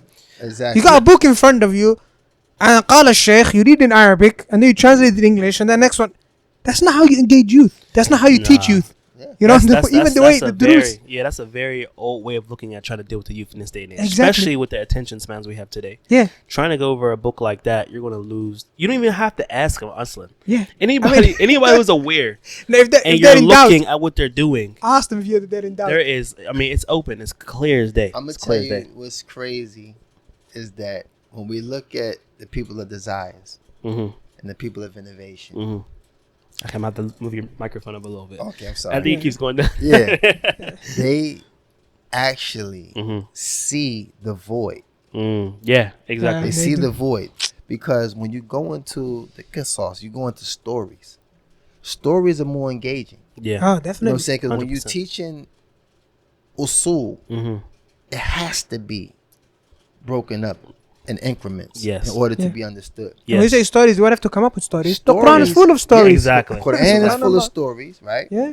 And then Hayat Sahaba, the lives of Subhanallah. the companions. And how many Akbar. campaigns can you go through? SubhanAllah. So like one of the No. things, you know, it's like I'm not trying to trademark no dawahs. Like and we've talked about this a lot about Yeah. having your Sahaba rookie card. Yeah. Because like as a Yeah. kid, I used to collect baseball cards. Yeah. So I came up with the concept is like have your Sahaba rookie card. Yeah, right. Yeah. Mine's a Musab ibn Umayyah. I actually have it. There's actually this company that actually have seen these it. small I cards seen it. about each companion. I've got it at home. I used to read to my I have it kids. here. I was just Wallahi, looking at I it. You got see. it. Yeah, I know you see. I see you looking for Yeah, it. You yeah. actually did. You Yeah, I sent purchased it to I you. remember. Yeah, You yeah. sent it to Yeah. me. So the thing is, Mhm. we know Mhm. that following the Prophet sallallahu alaihi Sallallahu wasallam is following, a perfect way, Mhm. but will never ever amount to the accomplishments of Rasulullah sallallahu alaihi wasallam. Sallallahu alaihi wasallam. But Mm. when you look at the companions, they held on to this way. Mhm. I think what you're trying to say is just focus on how the Sahaba were developing. Exactly. And when they were developing, obviously Islam had just came to them. Exactly. So as they developed in time. It didn't happen overnight. It didn't happen overnight. That's what It happened over time. That's It what happened you're over time. Absolutely. Jazakallah Yeah, khair for that. Because like the thing is, I'm so passionate about, because this was my example. saying. Mhm. When I found, the virtue of Musab ibn Umayyah Mhm. and the connection, Mhm. being that, he was sort of a celebrity. Yeah. You Yeah, understand? And his abstinence from all of that. One of the richest, from one of Yeah. the rich. He was basically the prince Yeah. of Mecca. Yeah, Mecca. When he became The Muslim, his flower parents Mecca. literally, they cut everything off Yeah, from him. they He said became his- from a prince To nothing. to a yeah. pauper to Yeah. nothing. Or So they also used to say that his sandals used to get imported from Yemen. When I heard that, I was like, subhanAllah. Yeah. man, this guy was fly. You Yeah. know what I mean? Yeah. So when people used to approach me about the things that I quote unquote sacrifice for Islam, Mhm. it would just roll off me Yeah. because I can reflect on Musab ibn Umayyah Allahu Yeah. Akbar. and I could tell myself, Yeah. Amir, you ain't really give up nothing compared to Yeah. Musab Yeah, ibn yeah. Umayyah. The ulama always talk about this, connecting the youth, or connecting ourselves, generally speaking, to those who came before us, Exactly. knowing what they went through, knowing No. what they had to sacrifice, what No. they had to deal with from hardships. Then makes it look our situation like we didn't go through nothing. Exactly. I mean, but like Yeah. I said as well earlier, Mm. in the Quran and story of the companions, and this is the beauty. This is the Mhm. beauty that we have the companions who are basically a whole community as role models. Yeah, Right. Allahu Akbar. Because So, every single one of us is different. Mhm. Yes, some of us are from a rich background. Some of us we might be very strong. Some of us might have certain skills. Some of us might be eloquent. I guarantee you, if you look into the stories of the companions, you're gonna find you're gonna one find companion yeah. that you resonate with. You're like, oh, you know what? If any of these companions, I click. Yeah. This if I can look at this companion, see what he went through, and this applies to me. So this approach where you cover the stories in the Quran, because Mhm. even the prophets as well, a lot of the stories they No. relate to different people. 100%. So if you're rich, you've got a lot of wealth. Mm. Look at Sulaiman. Yeah. Now, okay, you're poor, you're sick. Look at Ayub. Yeah. Allahu Akbar. You're giving da'wah. Look at Yunus alayhi Yeah. salam. Allahu Akbar. Okay, you're giving da'wah and people are not accepting your da'wah. Look at Nuh alayhi salam. You're imprisoned. Look at Yusuf. You're in alayhi prison. salam. Look at You Yusuf seeking alayhi salam. knowledge, you look at Musa. Exactly. Knowledge, Like, look people at- don't know, like, Yeah, when he went to it comes Khidr. seeking Yeah. knowledge, yeah. Yes. Yeah. Musa was really one of the most impactful, examples of the extent that one will go No. to acquire knowledge. Yeah, Subhanallah. Allahu Understand? Akbar. Subhanallah. So this is what makes Salafiyya. Yeah, Allahu No. Akbar. You know what I'm saying? Allahu Is an inscription to those that preceded us. Akbar. Yeah. And they're not things, like, we have to clarify. These things they're using, it's not that it's baseless. Mhm. And if you Nah, find the it- people of desire is focusing on the stories of the companions, like for example, Anwar al-Awlaki has done. Yeah. He became in prominence popular, for, yeah, he for became what? popular For for talking about Khalid bin Walid and the companions. Mhm. So, we're not going to say that this doesn't have a basis. As a matter of fact, this is from our deen. You know, accountable. Allah says in the Quran, in many places in the Quran, Allah talks about أحسن القصص. Okay, and why Allah has related these stories, and then we combine تلك من أنباء الغيب نوحيها إليك. So Make sure you translate the ayat, huh? يعني Allah talked in the Quran. Allah talked in the Quran about the benefits of stories. Stories. Okay. Yeah, so. And the effect that it has, and why Allah has mentioned so many stories in the Quran. So it's not that it doesn't have a basis. I think the problem is, and Allah knows best, is that a lot of the students, they went to Jamia Islamiyya or other institution and they sought knowledge with the scholars in certain circumstances, yes, Certain ways. certain ways, but then they want to export that to their community exactly the way they've learned it. Exactly. Yeah. Which that doesn't work And that way. it's not using hikmah. It's not using hikmah. And I'm not talking about nobody particularly, but I'm saying generally speaking, you can't It's like take copying and pasting. Yeah, you can't do that. You can't take a scholar who's giving lessons in front of tullab al-ilm Yeah.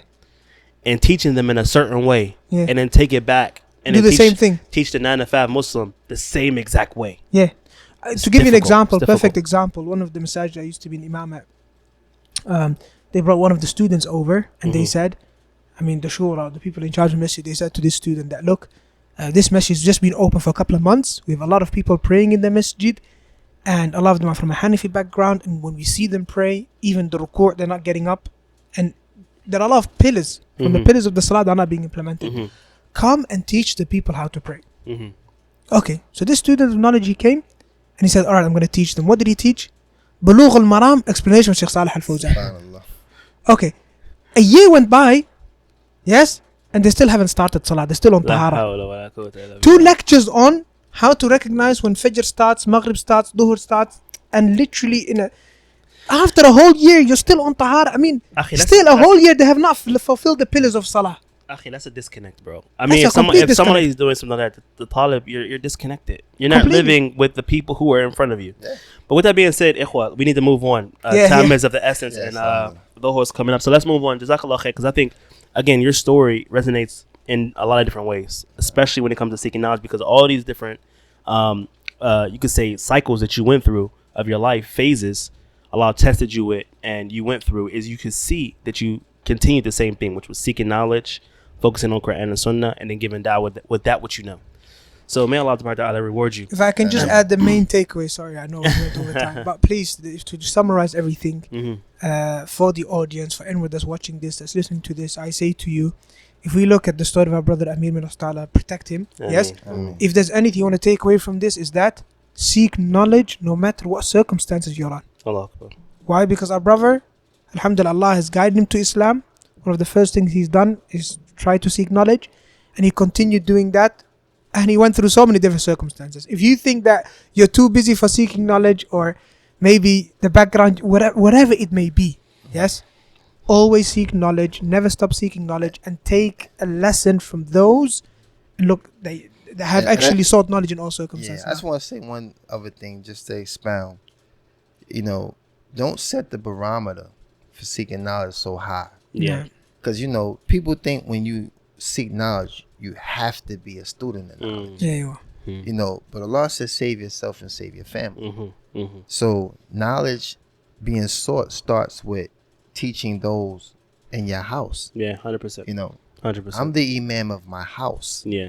I'm not the imam of no masjid. Yeah. You know what I'm saying? Yeah. I'm just your brother Amir, your brother who's in dire need of Allah's mercy every single second I breathe, right? Yeah. So don't set the barometer so high. That actually brings me back to what Shaykh Muhammad Ramzan was saying. Remember, I mentioned it a few podcasts ago. Yeah. He was saying if people were to implement what you're saying right now, focus on yourself, then focus on your family. If everyone did that on a small scale, guess what? You and now your neighbor who's also doing the same thing, you guys can work together now. You're cooperating. Then you got a community. Then you got an environment. Then you might have a city. Then you might have a country. Like this is how it spreads. That's how it Start starts. small, and it grows and it grows and it grows. Allah. So moving on with that, we had a few questions from last week's podcast that we want to connect to, and actually, it's some of them actually tie into what we were talking about just now, which was seeking knowledge. The first question was regarding note taking methods when reading and listening to scholars, and I think this is important. You can see it on the board, right? You can see it on the screen. It's important to deal with this one because obviously this week we have Shaykh Salih Usaymi, Hafidhullah Ta'ala. He's going to be starting his Dawah in next few days. So may Allah Ta'ala and bless it. I don't know how you're gonna address this question. I think the best way to address this is just from experience, because I don't think there's one direct answer. It's a massive topic. It's a massive topic, but also a lot of it deals with a lot of trial and error. Your method in taking notes can be completely different than my method in taking notes. No. So, and also it depends on who's teaching. Yeah. So for example, Shaykh Fawzan, he teaches, you can jot down simple things and you get it. Yeah. You get him. He's talking very slow. You can grasp the concept.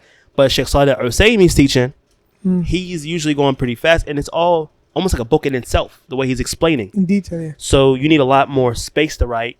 And me personally, in answering this question, I find it, first off, two things. First, know who you're taking knowledge from. No, sorry. Which scholar it is. Because if you don't, depending on the scholar has a different technique, a different style. Also, me, I like to write a lot of notes. So if I'm doing something like right now, I'll give you an example. Shaykh Salih Usaimi is teaching Umdat al-Ahkam. If you're going through Umdat al-Ahkam, I got my book with a whole bunch of lines in it. So it gives the nas, it gives like the text of the Umdat al-Ahkam, then it gives the lines so you can just write. Mm-hmm.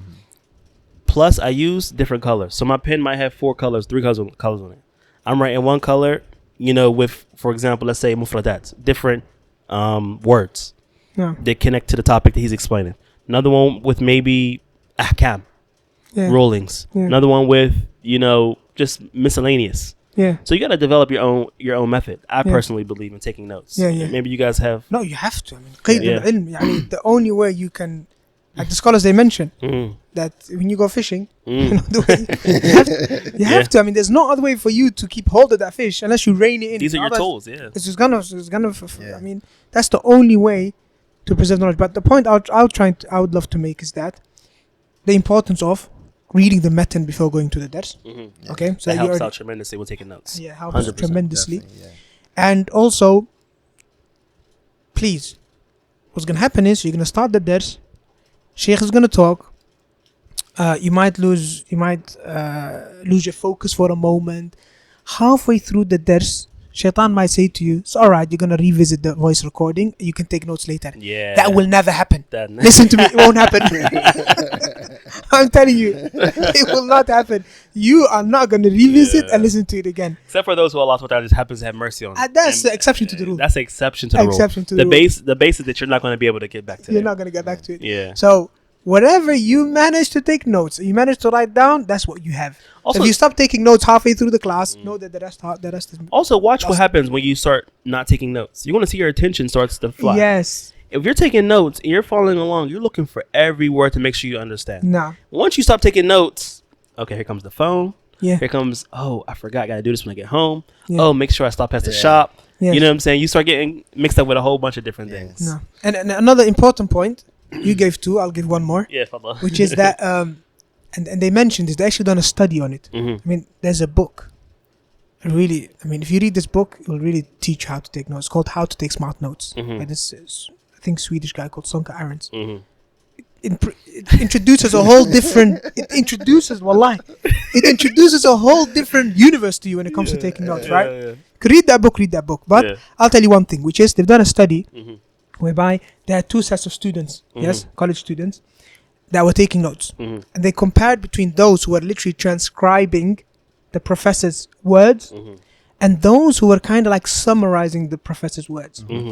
And when they compared the 2, turned out that those who were summarizing the professor's notes had better understood and could better remember what the lesson was about, as opposed to those that were actually transcribing his words. So when it comes to taking notes, it's not about writing what the Shaykh says word for word. Exactly. Don't fall into that trap. Because this is actually a much easier thing to do. And is a lazy way of taking notes. Yes. Just write what he said.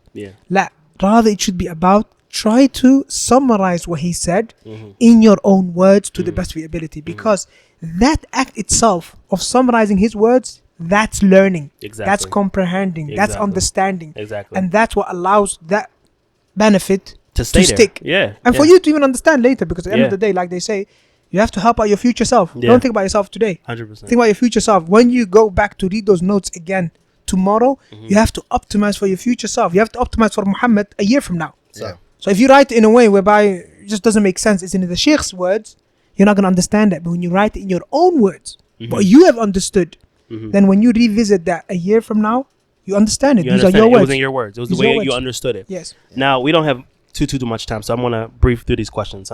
The second question I'm going to put directed to Amir and then allow you to start with it, which is, how do you give da'wah to family members who have incorrect aqeedah? In our situation, it would be non-Muslims. Yeah, definitely. This is such an important topic, barakallahu fiqh. So I'm going to let you start off with it, and then Muhammad, I want you to talk about as far as the aspect of giving it to members who might have wrong aqeedah.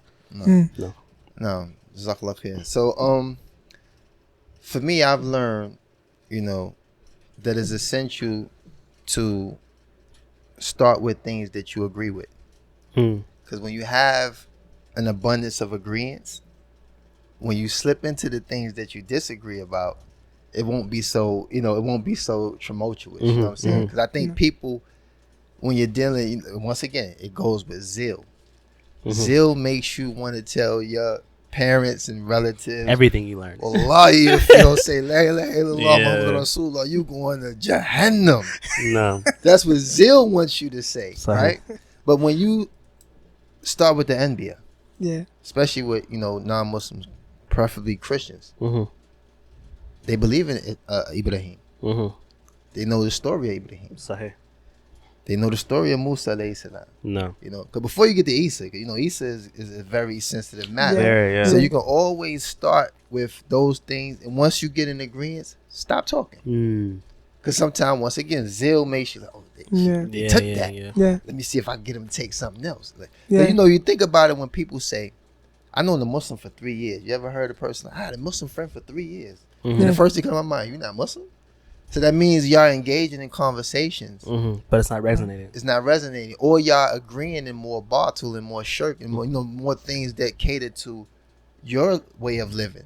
Because if we was talking to a Muslim for 3 years who was firm on the religion, it's either you going to get away from him or you probably going to accept Islam. Yeah. You know what I'm saying? So like my advice, and just, I don't want to take too much time, is always try to start with agreements. Tawheed al-Rububiyyah. They're not going to disagree.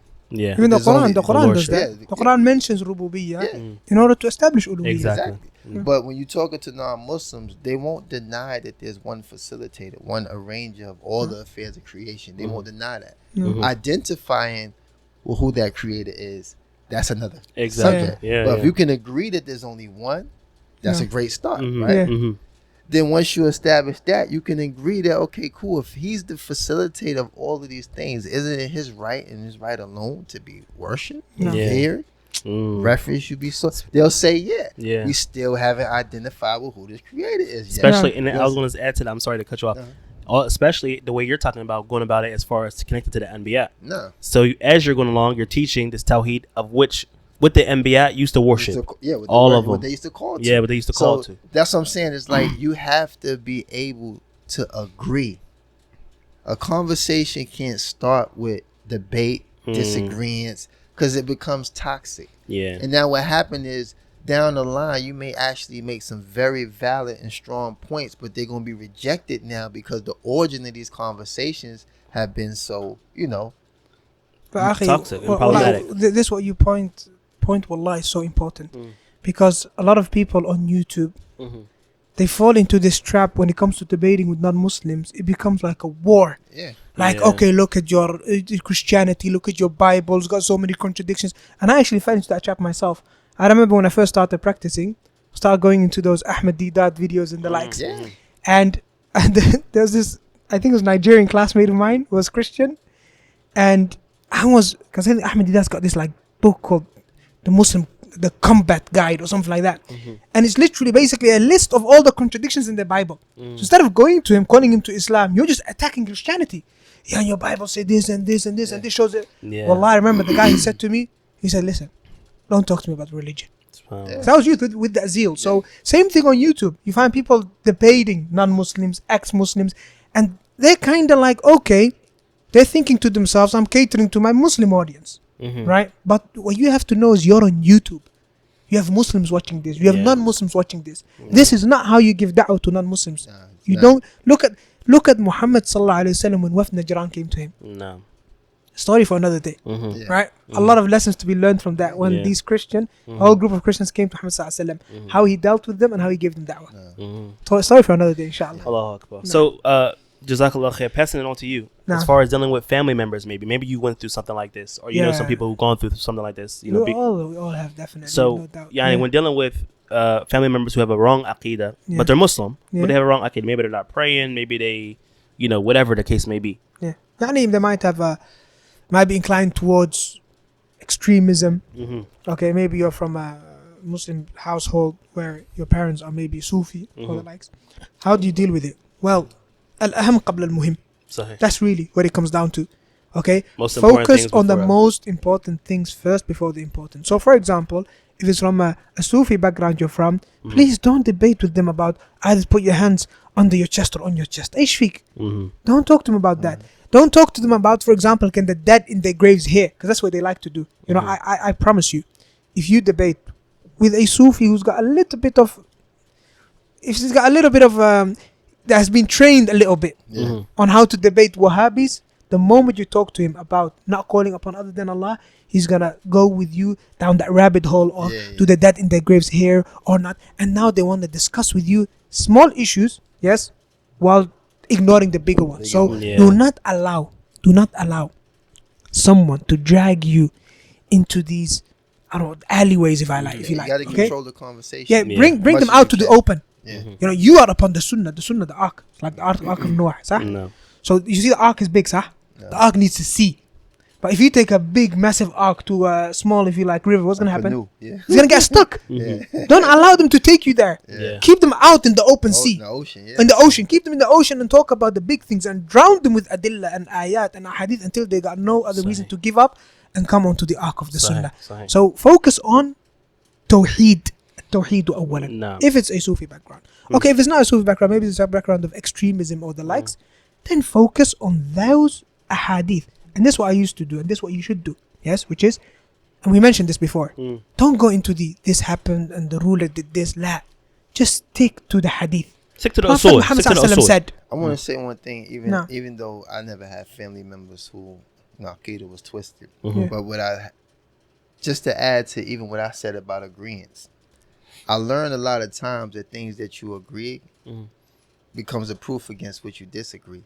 So even when you're dealing with That's a good point. relatives that actually have twisted Aqidah, if you go into the things that you know that they have a clear understanding of, ultimately, if you press rewind, press play, and let them hear themselves, when they start going into the contradicting things, it's like they refute themselves. That's a good point. You That's know a what I'm good saying? point. Whether they come out clearly and say, subhanAllah was, what I meant, or like, oh, look what had happened. Yeah. Nah, but the reality of it is, you've done your job. If you can allow them to hear yeah, what they affirm, yeah.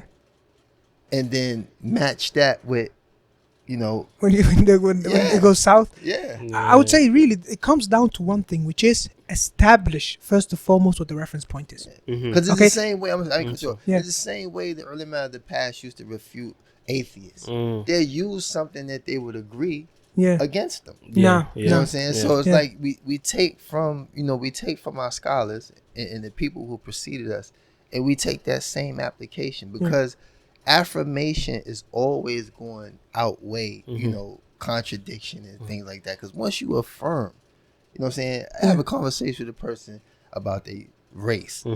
It's like, you black, right? Yeah, I'm black. You know what I'm saying? So now you can't be white.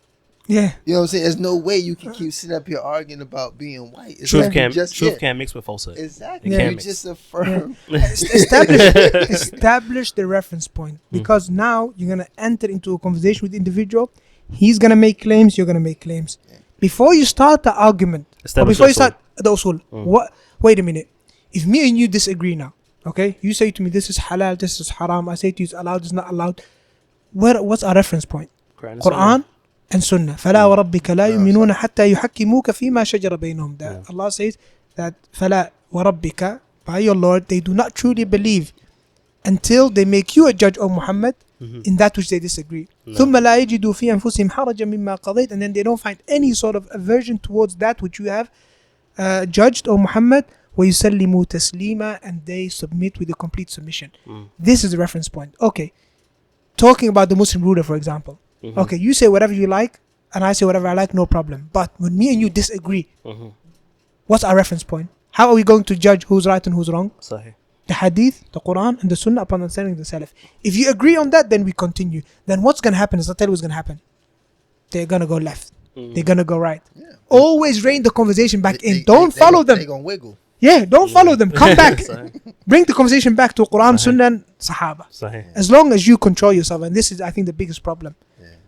we let emotions overtake us.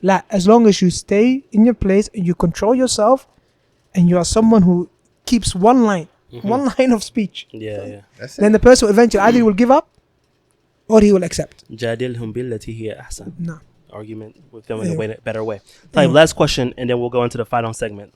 And I'm going to summarize the question because I don't have it in front of me. The fiqh one we're not going to cover, right? Not right now. Yeah. Not right now. We'll take it. Plus, it was answered in my Telegram channel yesterday anyway. Mumtaz. So the final question was dealing with something connected from last week's podcast, was dealing with waswas. Yeah. So I'm going to summarize it.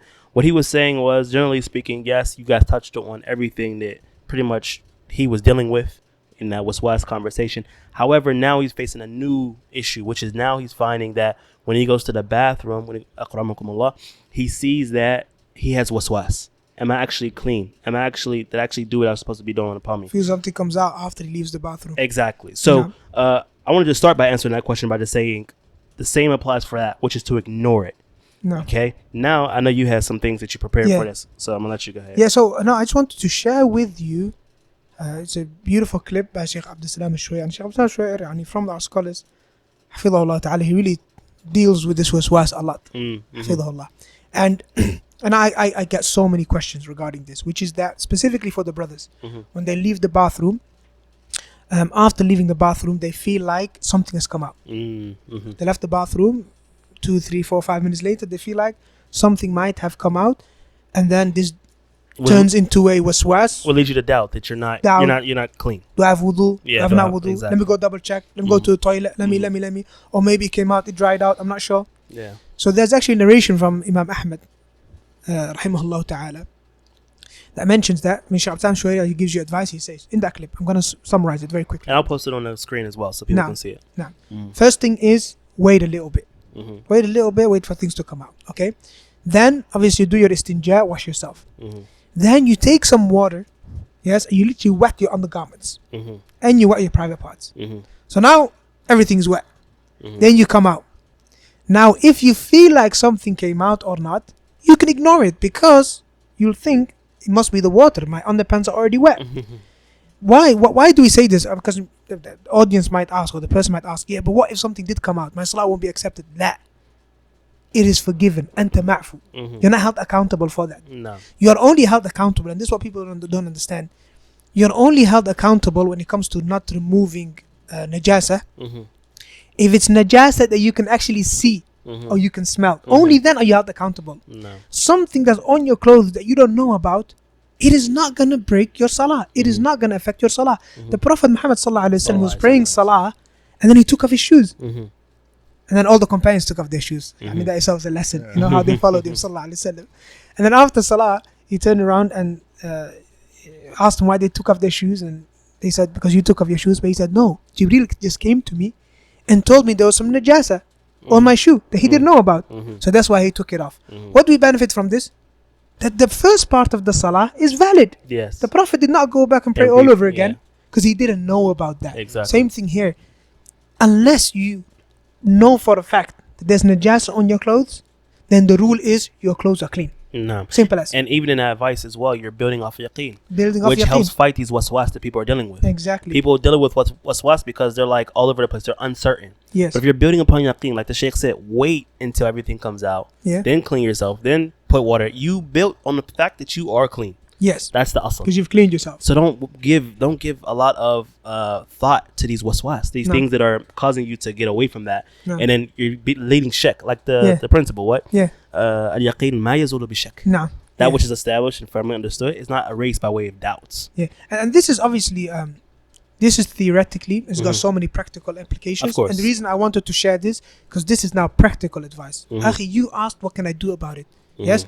If you haven't understood it from last podcast, then here you have practical advice. No. Sit a bit longer, wash yourself, wet your underpants, wet your private parts, walk out, and then if something comes out, there is no way for you to know if it's najasa or not. So don't worry, brother, continue praying salah. Alhamdulillah. Yeah, jazakallah khair. Allah yafadakum. Tayyib. So the final segment, and I think this ties in very nicely with everything we spoke about already, as far as the brother's story, as far as what he's doing now in da'wah, and even in the prisons, you know, connecting with the different inmates, to now connecting with the youth, and then dealing with different things in our communities, which is what is or us explaining true Islamic Brotherhood, because all these different things, when you look at them, they're built upon Muslims having ta'awun with one another, and they can only be built. A society can only be structured upon, like the Prophet said, the Muslims is like one body. So having that one body, which is healthy, can only be built with strong brotherhood, right? So I personally had 2 hadith, and they're both from Arba'in, which you just said Shaykh Abdul-Razzaqs told you to memorize. One of my favorite hadith too. Exactly. So if we go through that hadith, and then I'll just, you guys just throw in whatever you guys got with it, and we'll just build off of that, inshallah ta'ala, for this final segment. So right here, these hadith, like if you look at 35th hadith in Arba'in, it deals with a lot of things which a Muslim should stay away from, because obviously as Muslims we have a way we should conduct ourselves. If we conduct ourselves in a good manner, then khalas, we gel together, we work together, we build each other up. However, there are things which spoils that and will cause the goal to be reduced, to be lost. And I think this is what we see nowadays. Weakens the ummah, It weakens us. And now we have people even claiming Quran and Sunnah, benefiting from the same scholars, talking about the same topics for the most part, yet we have something there. What is that khalal that we have, that shortcoming? Allah knows best, but I think it goes back to these type of things.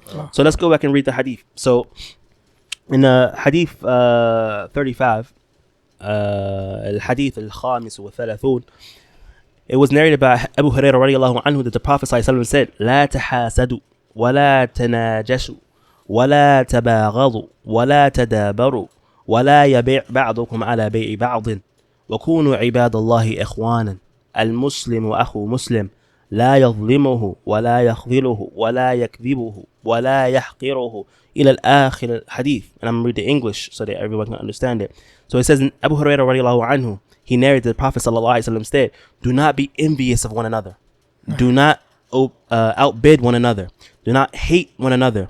Do not keep away from one another. And no one should interfere with the transactions of another. You should be slaves of Allah ta'ala. Kunu ibadallahi ikhwanan. Be slaves of Allah ta'ala, brothers to one another. A Muslim is a brother to another Muslim. He should not be unjust to him, nor desert him, nor lie to him, nor despise him. Piety is here. At-taqwa ha-huna. Right? And yashiru ila sadrihi thalatha marrat. And he points to his chest 3 times. It is sufficient for a Muslim, for a person, as a sin that he holds his brother in some type of contempt. All the things of the Muslim are sacred for one to another. His wealth, his blood, his wealth, and his honor. And that is in Sahih Muslim. So this is the first hadith dealing with the things that we should stay away from. These are the prohibitions, clearly lined out in the hadith. So before I go forth, you guys got anything on that? Oh, so much on that. I think in this day and time, with all of the things that plague this worldly life, these things become far more challenging. Especially in the West. And I put emphasis on that, especially in the West, because the barometer set for success in the West gets confusing sometimes for Muslims when we have to adhere to what Allah and His Messenger prescribe as success for the Muslims. So when you look at that, there's really nothing to be envious of. You know what I'm saying, other than a person memorizing more Quran. Or whether a person, you know what I'm saying. And as we want to see, that actually turns into ghibta. If somebody, and that's like the permissibility, a way of being envious. Meaning you see somebody, ghibta only comes in 2. Envy comes in 2 things, right? The good envy. Good envy. Good envy, right? For a lack of better term in English but in Arabic, obviously, it's got different meanings. But the good envy, because we have to define as well envy. Envy is, or the bad envy. The one Prophet said and warned against here is the one whereby you want this blessing to be taken away from your brother. Exactly. And that's the thing. So I wanted to just finish that. So the ghibta, the envy that is permissible is in 2 matters only. One is seeing a person with a lot of wealth and he's spending it for the sake of Allah subhanahu wa ta'ala. So you have this envy. It's not because you want it to be removed. This is why it's called ghibta, something separate. But you wish you could do the same thing. You want that same reward. Same thing is a person who has a lot of knowledge, Yeah. a lot of wisdom as well. No. He's using it in order to call to Allah subhanahu wa ta'ala. He's using it to make his decisions based upon what Allah subhanahu wa ta'ala has legislated. No. You don't want that to be removed from him, but you just you wish you could have it for yourself because you see the khair. It's the only time it's allowed. And for this reason, and a lot of people they don't know this, but for this reason, the scholars they mention that unfortunately envy is rife amongst the students of knowledge. Yeah. Because the students of knowledge, they're dealing with the greatest of blessings, the blessing of knowledge, people being guided. So shaitan can easily come through that bab when it comes to a student of knowledge and make that student of knowledge envious of his fellow brother who's also giving da'wah. When he is doing better, he's getting more views, he's getting a bigger audience. It's very easy for the shaitan to come and be like, well, I wish he didn't. Subhanallah, as a student of knowledge, particularly very dangerous bab for us. One of the most dangerous things we need to 100%. be careful And of. envy, subhanallah, envy, is one of the great, like you said, one of the greatest causes that happens between the Muslims. But also, it's the same thing that caused Iblis to disbelieve. No. I mean, it's the same thing that caused the Jews to not accept the truth when the Prophet ﷺ came with the truth.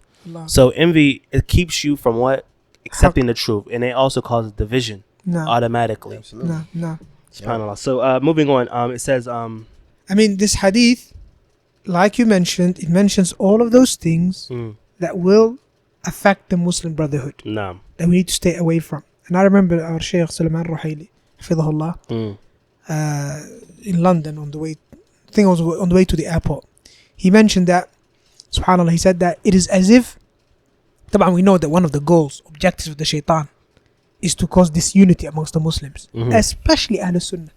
That's one of his objectives, in order to weaken the Salafi call and the da'wah to Salafiyya. No. So the Shaykh said, as if some brothers are saying to the shaitan, wait this one out, wait, chill out, I'll take care of this.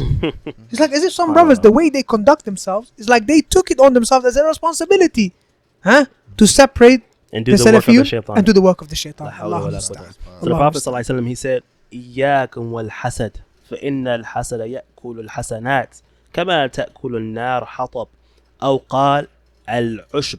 Yani beware of envy, for envy consumes the good deeds, just as fire consumes the firewood or the grassland. So going on, that's the first part of the hadith. That's the first word of the hadith. Yeah. Now we have what? Do not outbid one another. Meaning, do not have a transaction with the brother, and now you want to step on his toes, so to say. Yeah. Now you don't even want to, not because you want to buy the thing, because you don't want your brother to have it. Exactly. Yeah, Tanajus is sort of is an arrangement that two people make, whereby me and you, okay, we're bidding, right? Me, you, and Abdul-Hameed. There's a bid happening for a nice car.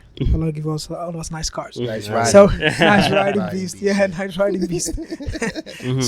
So I basically, I know the guy who's selling the car. You're selling the car, and I know you. Me and you are friends, right? Abdul-Hameed's also bidding for it. So I come into the auction and I'm bidding higher and higher, not because I want to buy the car, just so that Abdul-Hameed ends up paying more and you get a high price for your riding beast. This is the najus. And another example is that, as Shaykh Fawzan, he mentioned that even in that same transaction, for example, let's say your brother does get it and he gets it at a good deal. Yeah. But you come in and you say, that's foolish. I got that way cheaper. Yeah. I got this way cheaper. You should have went here. You should have went to this place. And guess what? It causes that sadness in your brother's heart. Yeah. And he starts feeling like regret. Like, I should have did this way. Instead of saying, Allahumma barik, may Allah put barakah in you. Exactly. So now in this situation, you've caused that transaction to feel like it's spoiled. No. Right? So this is also another way of najis. And the Prophet ﷺ said, he said, دَعُ النَّاسِ يَرَزَقُ اللَّهُ بَعْدُهُم مِّن بَعْضٍ. Leave the people. Allah will provide for some of them over others. No. So you shouldn't go in his transaction and start, causing some type of grief for him. No. So the next thing is what? And do not forsake him. No. Right? Do not hate one another. Do not hate one another. Yeah, we said that one. Yeah, do not forsake him, right? No. So forsaking him is turning away from him. No. Turning away from him, not being there to defend him. For example, let's say something's happening in a majlis, right? He's being mentioned. No. He's being mentioned with evil. And guess what? You just let it ride. SubhanAllah. Where's you just forsake your brother. This is a form of forsaking. The Prophet forsaking him. said, من ذب عن عرض أخيه المسلم بالغيب ذب الله عن وجهه يوم القيامة نار جهنم. وكما قال عليه الصلاة والسلام. Whoever defends his Muslim brother's honor in his absence, yani someone's making ghib of him, then Allah subhanahu wa ta'ala will keep away the fire from his face on the day of judgment. Subhanallah. Our Shaykh Salman Ruhaili, he mentions that people in this regard are of 3 levels when it comes to this dhib an akhil Muslim. First level is the one that he stands up for his brother and says, La kadhabta, this is not true, we know nothing but khair of our brother. This person, he comes under this hadith. Okay. The second type of individual, the second level, is the one that maybe he doesn't speak up, but he gets up and leaves the majlis. He leaves the majlis, yeah. He leaves the majlis. He doesn't sit there and listen to this happening. Okay? As Allah Ta'ala commanded us to do. Don't sit in these different majalis in which this haram is taking place. And then the third level, and the first one they mention is sabiq bil khairat, the other one is muqtasid. At least he's done what's upon him. But then the third level is the one who sits there and listens to the ghiba and doesn't say anything. Now this one is 2 types, the Shaykh says. Still, the Shaykh says 2 types. You've got the one who is forced. He can't do anything about it. Okay, he's in a situation whereby he can't speak up. Okay, but he hates it from his heart. وَذَلِكَ أَضْعَفُ الْإِيمَانِ. That's the lowest level of iman. But as far as the one that is concerned, who can actually do something about it, or he can get up but he doesn't, he continues sitting, then he is exactly the same as the one who's done ghiba. You are no different and no better than the one who's done ghiba of his brother. And another narration of the hadith mentions مَنْ ذَبَّ عَنْ لَحْمِ أَخِيهِ الْمُسْلِمِ. And what situation would I mean, there'll even be where you're compelled to sit there and keep listening to ghiba and namima? I mean, I'm trying to think about it like as far as, because this happened recently. Remember, some brother had came up and he was talking about how he was in a majlis and Shaykh Fulan was being mentioned, and then some of the tullab, and I was like, what did you do? He's like, I just was quiet and whatever the case may be. I said, Akhi, I mean, okay, you couldn't say nothing, no problem. This is Shaykh. Don't forget, he was talking about our Shaykh. He was talking about a Shaykh. His own Shaykh. Who he was benefiting from. He came, we met him at the lesson. Yeah. So he's like, some brothers were backbiting the Shaykh, saying bad thing about him. Yeah. So what did you do about it? He's like, I just sat there and, I said, Akhi, you didn't get up and leave. He said, I didn't want to cause a fuss. He didn't want to cause a fuss. Cause a fuss? They're causing a fuss. Aslan. This is haram. Ma yanbaghi. Subhanallah. Do you fear them or you fear Allah? Tabarak ta'ala. Now, what causes someone to do that, obviously, is nothing else than cowardness, number one. Yeah. And basically just, really not understanding the danger of this. Thinking that they are not held accountable for what other people say. Wallahi, you are. But if you're in that sitting and you don't do something about it, if you don't do one of these 3 things, then you're held accountable. But some people actually think that they're bringing about some type of khair. By being quiet and say we're with the brothers and we're trying to bridge the gap. I don't want to cause disunity. And I don't want to cause disunity. This is disunity. Is disunity.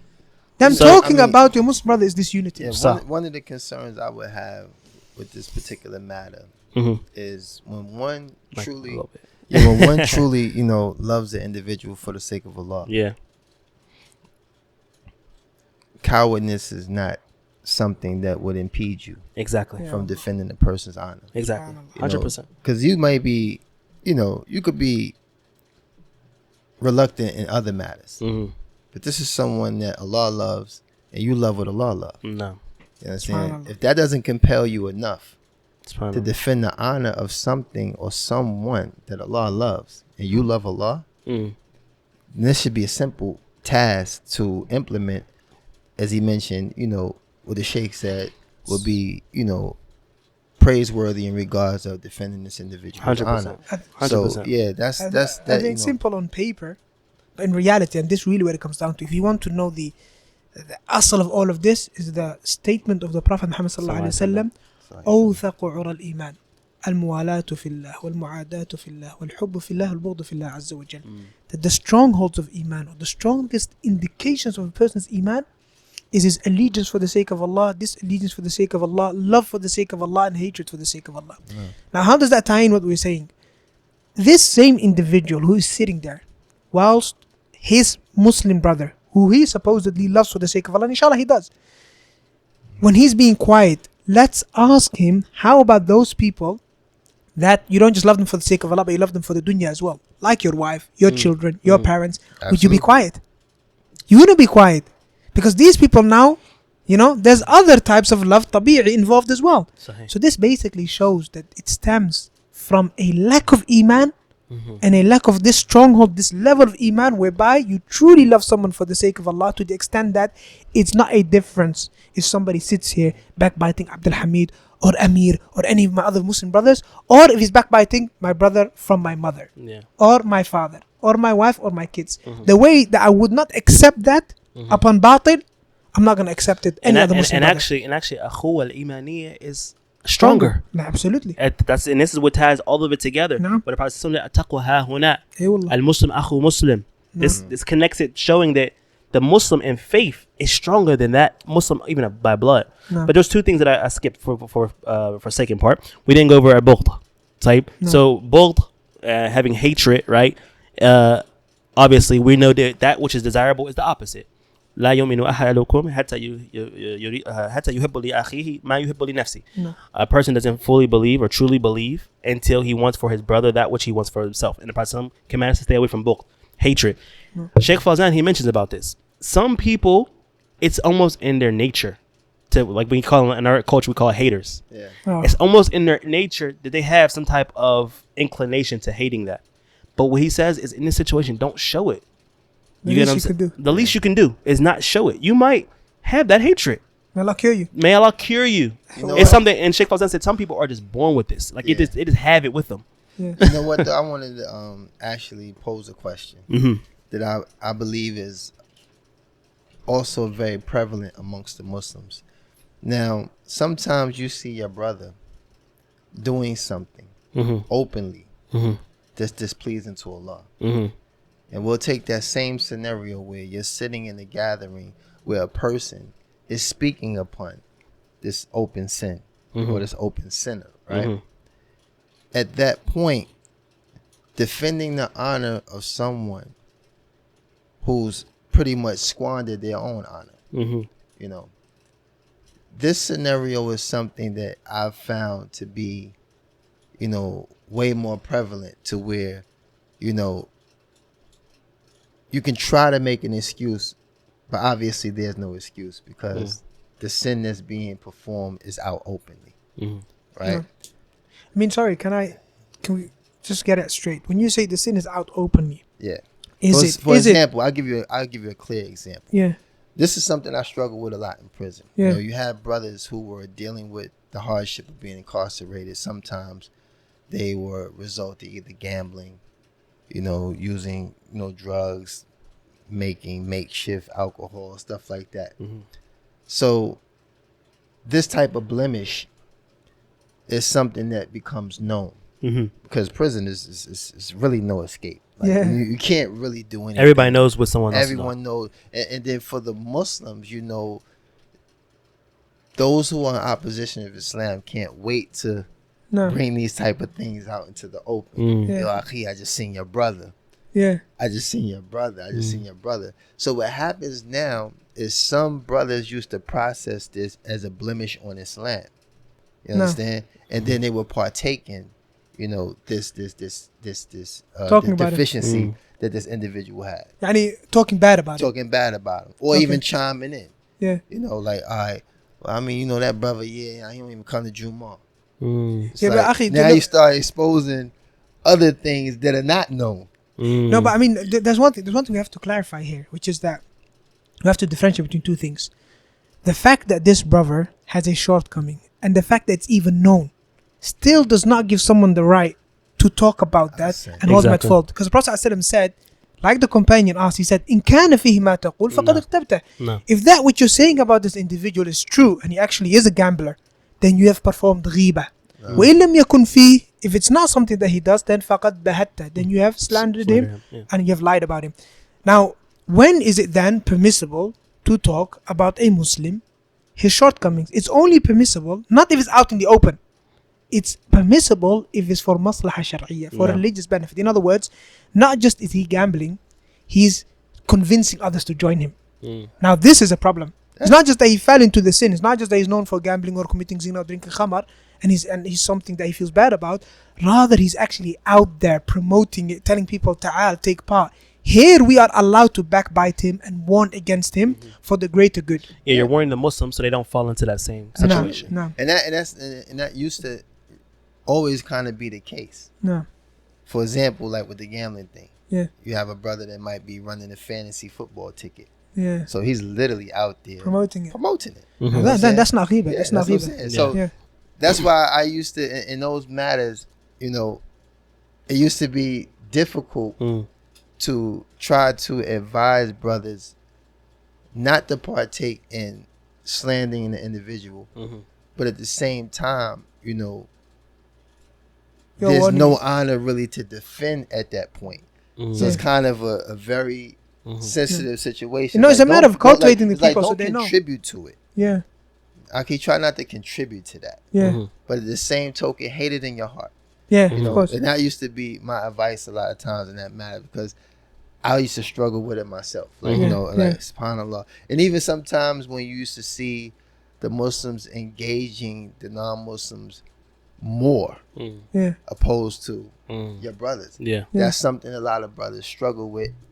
Used to struggle with as well, because it's like it's a form of jealousy. Like you my brother. Yeah. Why you ain't over here with me? Yeah, Like why is you always over there with them? Allah. You know, and that also became something that, you know, and these are things that, you know what I'm saying, you might not really 100%. hear too much in the free world. Yeah. Because, you know, we all moving, shaking, trying to, you know, seek our risk and take care of our families. But when you're in that proximity, there's a very heightened sense of need of brotherhood. Yeah. Because there's no brotherhood that I've ever witnessed, wallahi, except from, you know, Allah has blessed and favored me with some beautiful brothers that, you know, I wouldn't trade in for nothing in the world. Yeah. Which I have traded in a whole bunch of, you know, previous peers and so on and so forth. Allah. But it's like being in such a difficult situation, having a brother to lean on, having a brother that you can just consult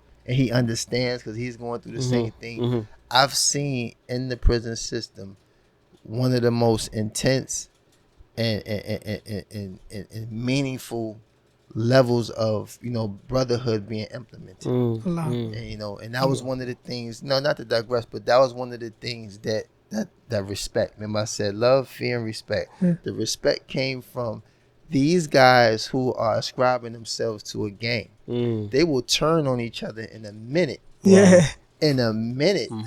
But they know the Muslims, we going on the bus together. We get transferred. I mean, I've been in a prison where it gets lit, and I mean, they break the whole Jamaat up. They send 5 over here, way over in California. They ship these guys way over here. It's like they break the whole That's Jamaat the akhuwa imaniyah. But you find then you find other brothers there. Yeah. That you've never seen before. Other brothers there, and wallahi, the amazing part was 5 new ones get off the bus and come back. You know, so it's like, this is why these people used to, subhanAllah, I can get into that one all day. But it's like, brotherhood, I just want to say this in closing, because I think, for me in this subject, is, you know, brotherhood is what sustained, you know, my zeal for the deen. You know, Allah placed me, you know, in the bosom of some beautiful brothers.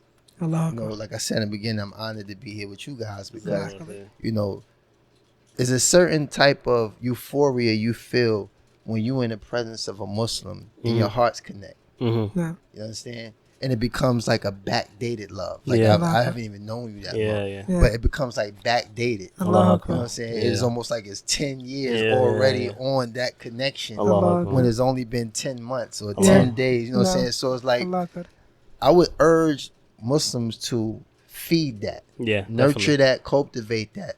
Don't take that as a brief happening. That is a favor from Allah. 100%. When Allah places someone in your life, you know, Muslim, a believer who loves Allah, loves His Messenger, follows the Sunnah to the best of their ability.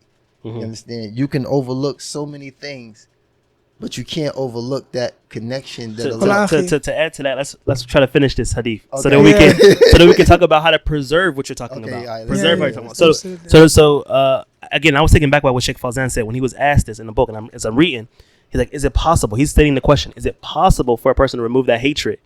And he answers with the answer I wasn't expecting, actually, where he says, "This is inborn in some people, you know, some is hatred." So a person who might be, you know, dealing with this disease of hatred for your brother, just don't show it. Don't show it. Don't spread it, etc. So going on to the next part of the hadith, the Prophet said, وَكُونُوا عِبَادَ اللَّهِ إِخْوَانًا, and this shows in brief brothers one to another upon piety. And this shows the issues mentioned previously are in direct effect to the brotherhood. No. Meaning, if you don't do them, you're corrupting this brotherhood. You know, if you don't uphold that, you don't stay away from hasad, you don't stay away from stepping on someone's transactions to the end of it. Then the Prophet says in the hadith, nor despise him, right? So don't look down on him. Don't be worried about his appearance, the wealth, his status, because he's a brother to Allah. He's a brother in Iman. Or even he's a Muslim. The fact that you're guided to the Sunnah and Tawheed, and he isn't. Okay? Look, we're not talking about the innovator who's promoting innovation, who the truth has been clarified to and is still not positive. We're not talking about that. We're talking about your average miskeen Muslim who hasn't been exposed to the Sunnah. He doesn't know about Tawheed. Maybe even if he's from that kind of background. Yes. Don't look down upon him and be like, oh, look, Allah guided me. He didn't guide him. La. That's why Allah Ta'ala says in the Quran, يا الذين آمنوا لا تقولوا لمن ألقى إليكم السلام لست مؤمنا تبتغون عرض الحياة الدنيا. And then Allah says towards the end of the ayah, كذلك كنتم من قبل فمن الله عليكم فتبينوا. That's how you were before. But then Allah, He has blessed you with Iman. Sahih. So all of us have been there. All of us have been through that. So don't look down upon the individual and be like, oh, Allah, I'm sure Allah hasn't guided him because Allah doesn't love him. La ya akhi. So that's the sort of vibe some people they give, subhanallah. La ya akhi. You need to clarify. Yeah, we finish this last part of the hadith, huh? Yeah. And then everyone else can go back and look at the shot of Shaykh Fawzan, because we're running close on time. This adhan's coming in now. 2 minutes. So obviously these things in this hadith were the things you're supposed to stay away from. Yeah. Right? You stay away from them, it helps solidify the community in the Muslim brotherhood. Right? Not this. And then he also mentioned at the end of it, despising your Muslim brother. This is absolute evil. This is absolute evil. Holding your brother into contempt, looking down on him, having hate for him. This is the absolute evil. So going to the next hadith, and I'm gonna read it very quickly. I'm not gonna give too much ta'liqat on it because again, time is of the essence. So the hadith 36, Abu Hurairah radiallahu anhu, he mentioned that Allah's Messenger sallallahu alaihi wasallam said, "Whoever relieves a believer." So these are the things you're supposed to establish now. The other hadith was the things you stay away from. Now we're talking about things that are gonna help actually aid that brotherhood. Whoever relieves a believer of this distress from the worldly distresses, Allah will relieve him of a distress from the distresses of the hereafter. He who brings ease to one's difficulty, Allah Ta'ala will bring ease to him in this world and in hereafter. He who conceals the shortcomings of his Muslim, Allah Ta'ala will conceal his shortcomings in this world and in hereafter. Allah Ta'ala helps his slave as long as he helps his brother. And adding to that last statement, Allah will help his slave as long as he helps his brother. Ibn al-Qayyim rahimahullah ta'ala, he mentioned about Shaykh al-Islam Ibn Taymiyyah, that this is one of the reasons that he would yas'a fi hawa'ij an-nas, yani sa'yan shadidan, he will always go and try to do things good to help the people. He would take this as something serious. Why? Because he knew that Allah Ta'ala would aid him by aiding his brothers. Allah. So that's just what I wanted to end it with there, and then whatever you guys brothers you should not have brought up this topic today, man. It should be in part 2. Podcast. We can do a part 2 though. We can do a part 2. Amir, you're on that. Well, I'm gonna get out of the way by saying, may Allah aid us in this affair. Because, I love it, Amir. Right now, the state of the ummah, these are very trying times. And,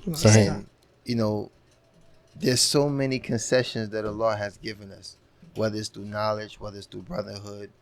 There's so many concessions that we have. Yeah. And I think that, the more we bring light to those concessions and multiply the options that the general Muslim have, because it seems like, a lot of doors is being closed on them. No. Yeah. So this is what's, kind of setting back the ummah, that we're not delving into these type of discussions about remedy. And I think this is one of the reasons that we started the podcast, which is that we deal with these issues that might be taboo, that might not be discussed, might not be talking about. And I think that's what you're trying to do also with your youth program. Absolutely. You're trying to get them and deal with them things which they're not talking to with their families, or they're not being heard, etc. So we just got to do one thing at a time. Just in closing, just to get, because I kind of missed a mark or opportunity to explain the course that I'm taking with you know, the things that I'm doing. No, akhi, there's So another for- opportunity. yeah. Part 2, inshallah. Yeah, You have to come back, akhi. But I in know, short, I in know, short, but in short, in in short, in short. like, you know, for the Loon to Amir Bootcamp, Mm-hmm. I found this as a means of kind of simulating adversity, Mm-hmm. the workout. Yes. Because I've learned that people tend to open up when they go through a form of adversity Mhm. together. Allah. So you 100%. simulate adversity through a very strenuous workout. 100%. That proven to be a means of the Connection. youth coming together, Allah. starting to open up, No. talk about things. Because No. it's like, man, man, brother, man, Yeah. and then it Allah. just starts from there. Also with paid meals, which is, you know, a mobile application that I'm in the process of building, which will impact food insecurity. I've also taken the opportunity to take the youth out to aid me and assist me in feeding people in need. Allah. Allah. Because now what happens is when you're contemplating on spending $600 on a pair of J's or something like that, or even if you acquire some of the things that you desire as a young kid, whatever's left over, you know what I'm saying? I believe that taking them out to actually show them that there's another option. Yeah. There's another opportunity to spend in Allah's way. Mhm. Even No. after you suffice your own needs or your own desires, Mhm. that whatever remains that you have no need for, Mhm. there's someone that can actually use that. Yeah. And Allah. I think taking the youth out to actually implement this very praiseworthy deed of giving sadaqah Allah. is another way. And, Allah. you know, just like I said, just the speaking engagements in itself is, you know, addressing the youth as a peer. Mhm.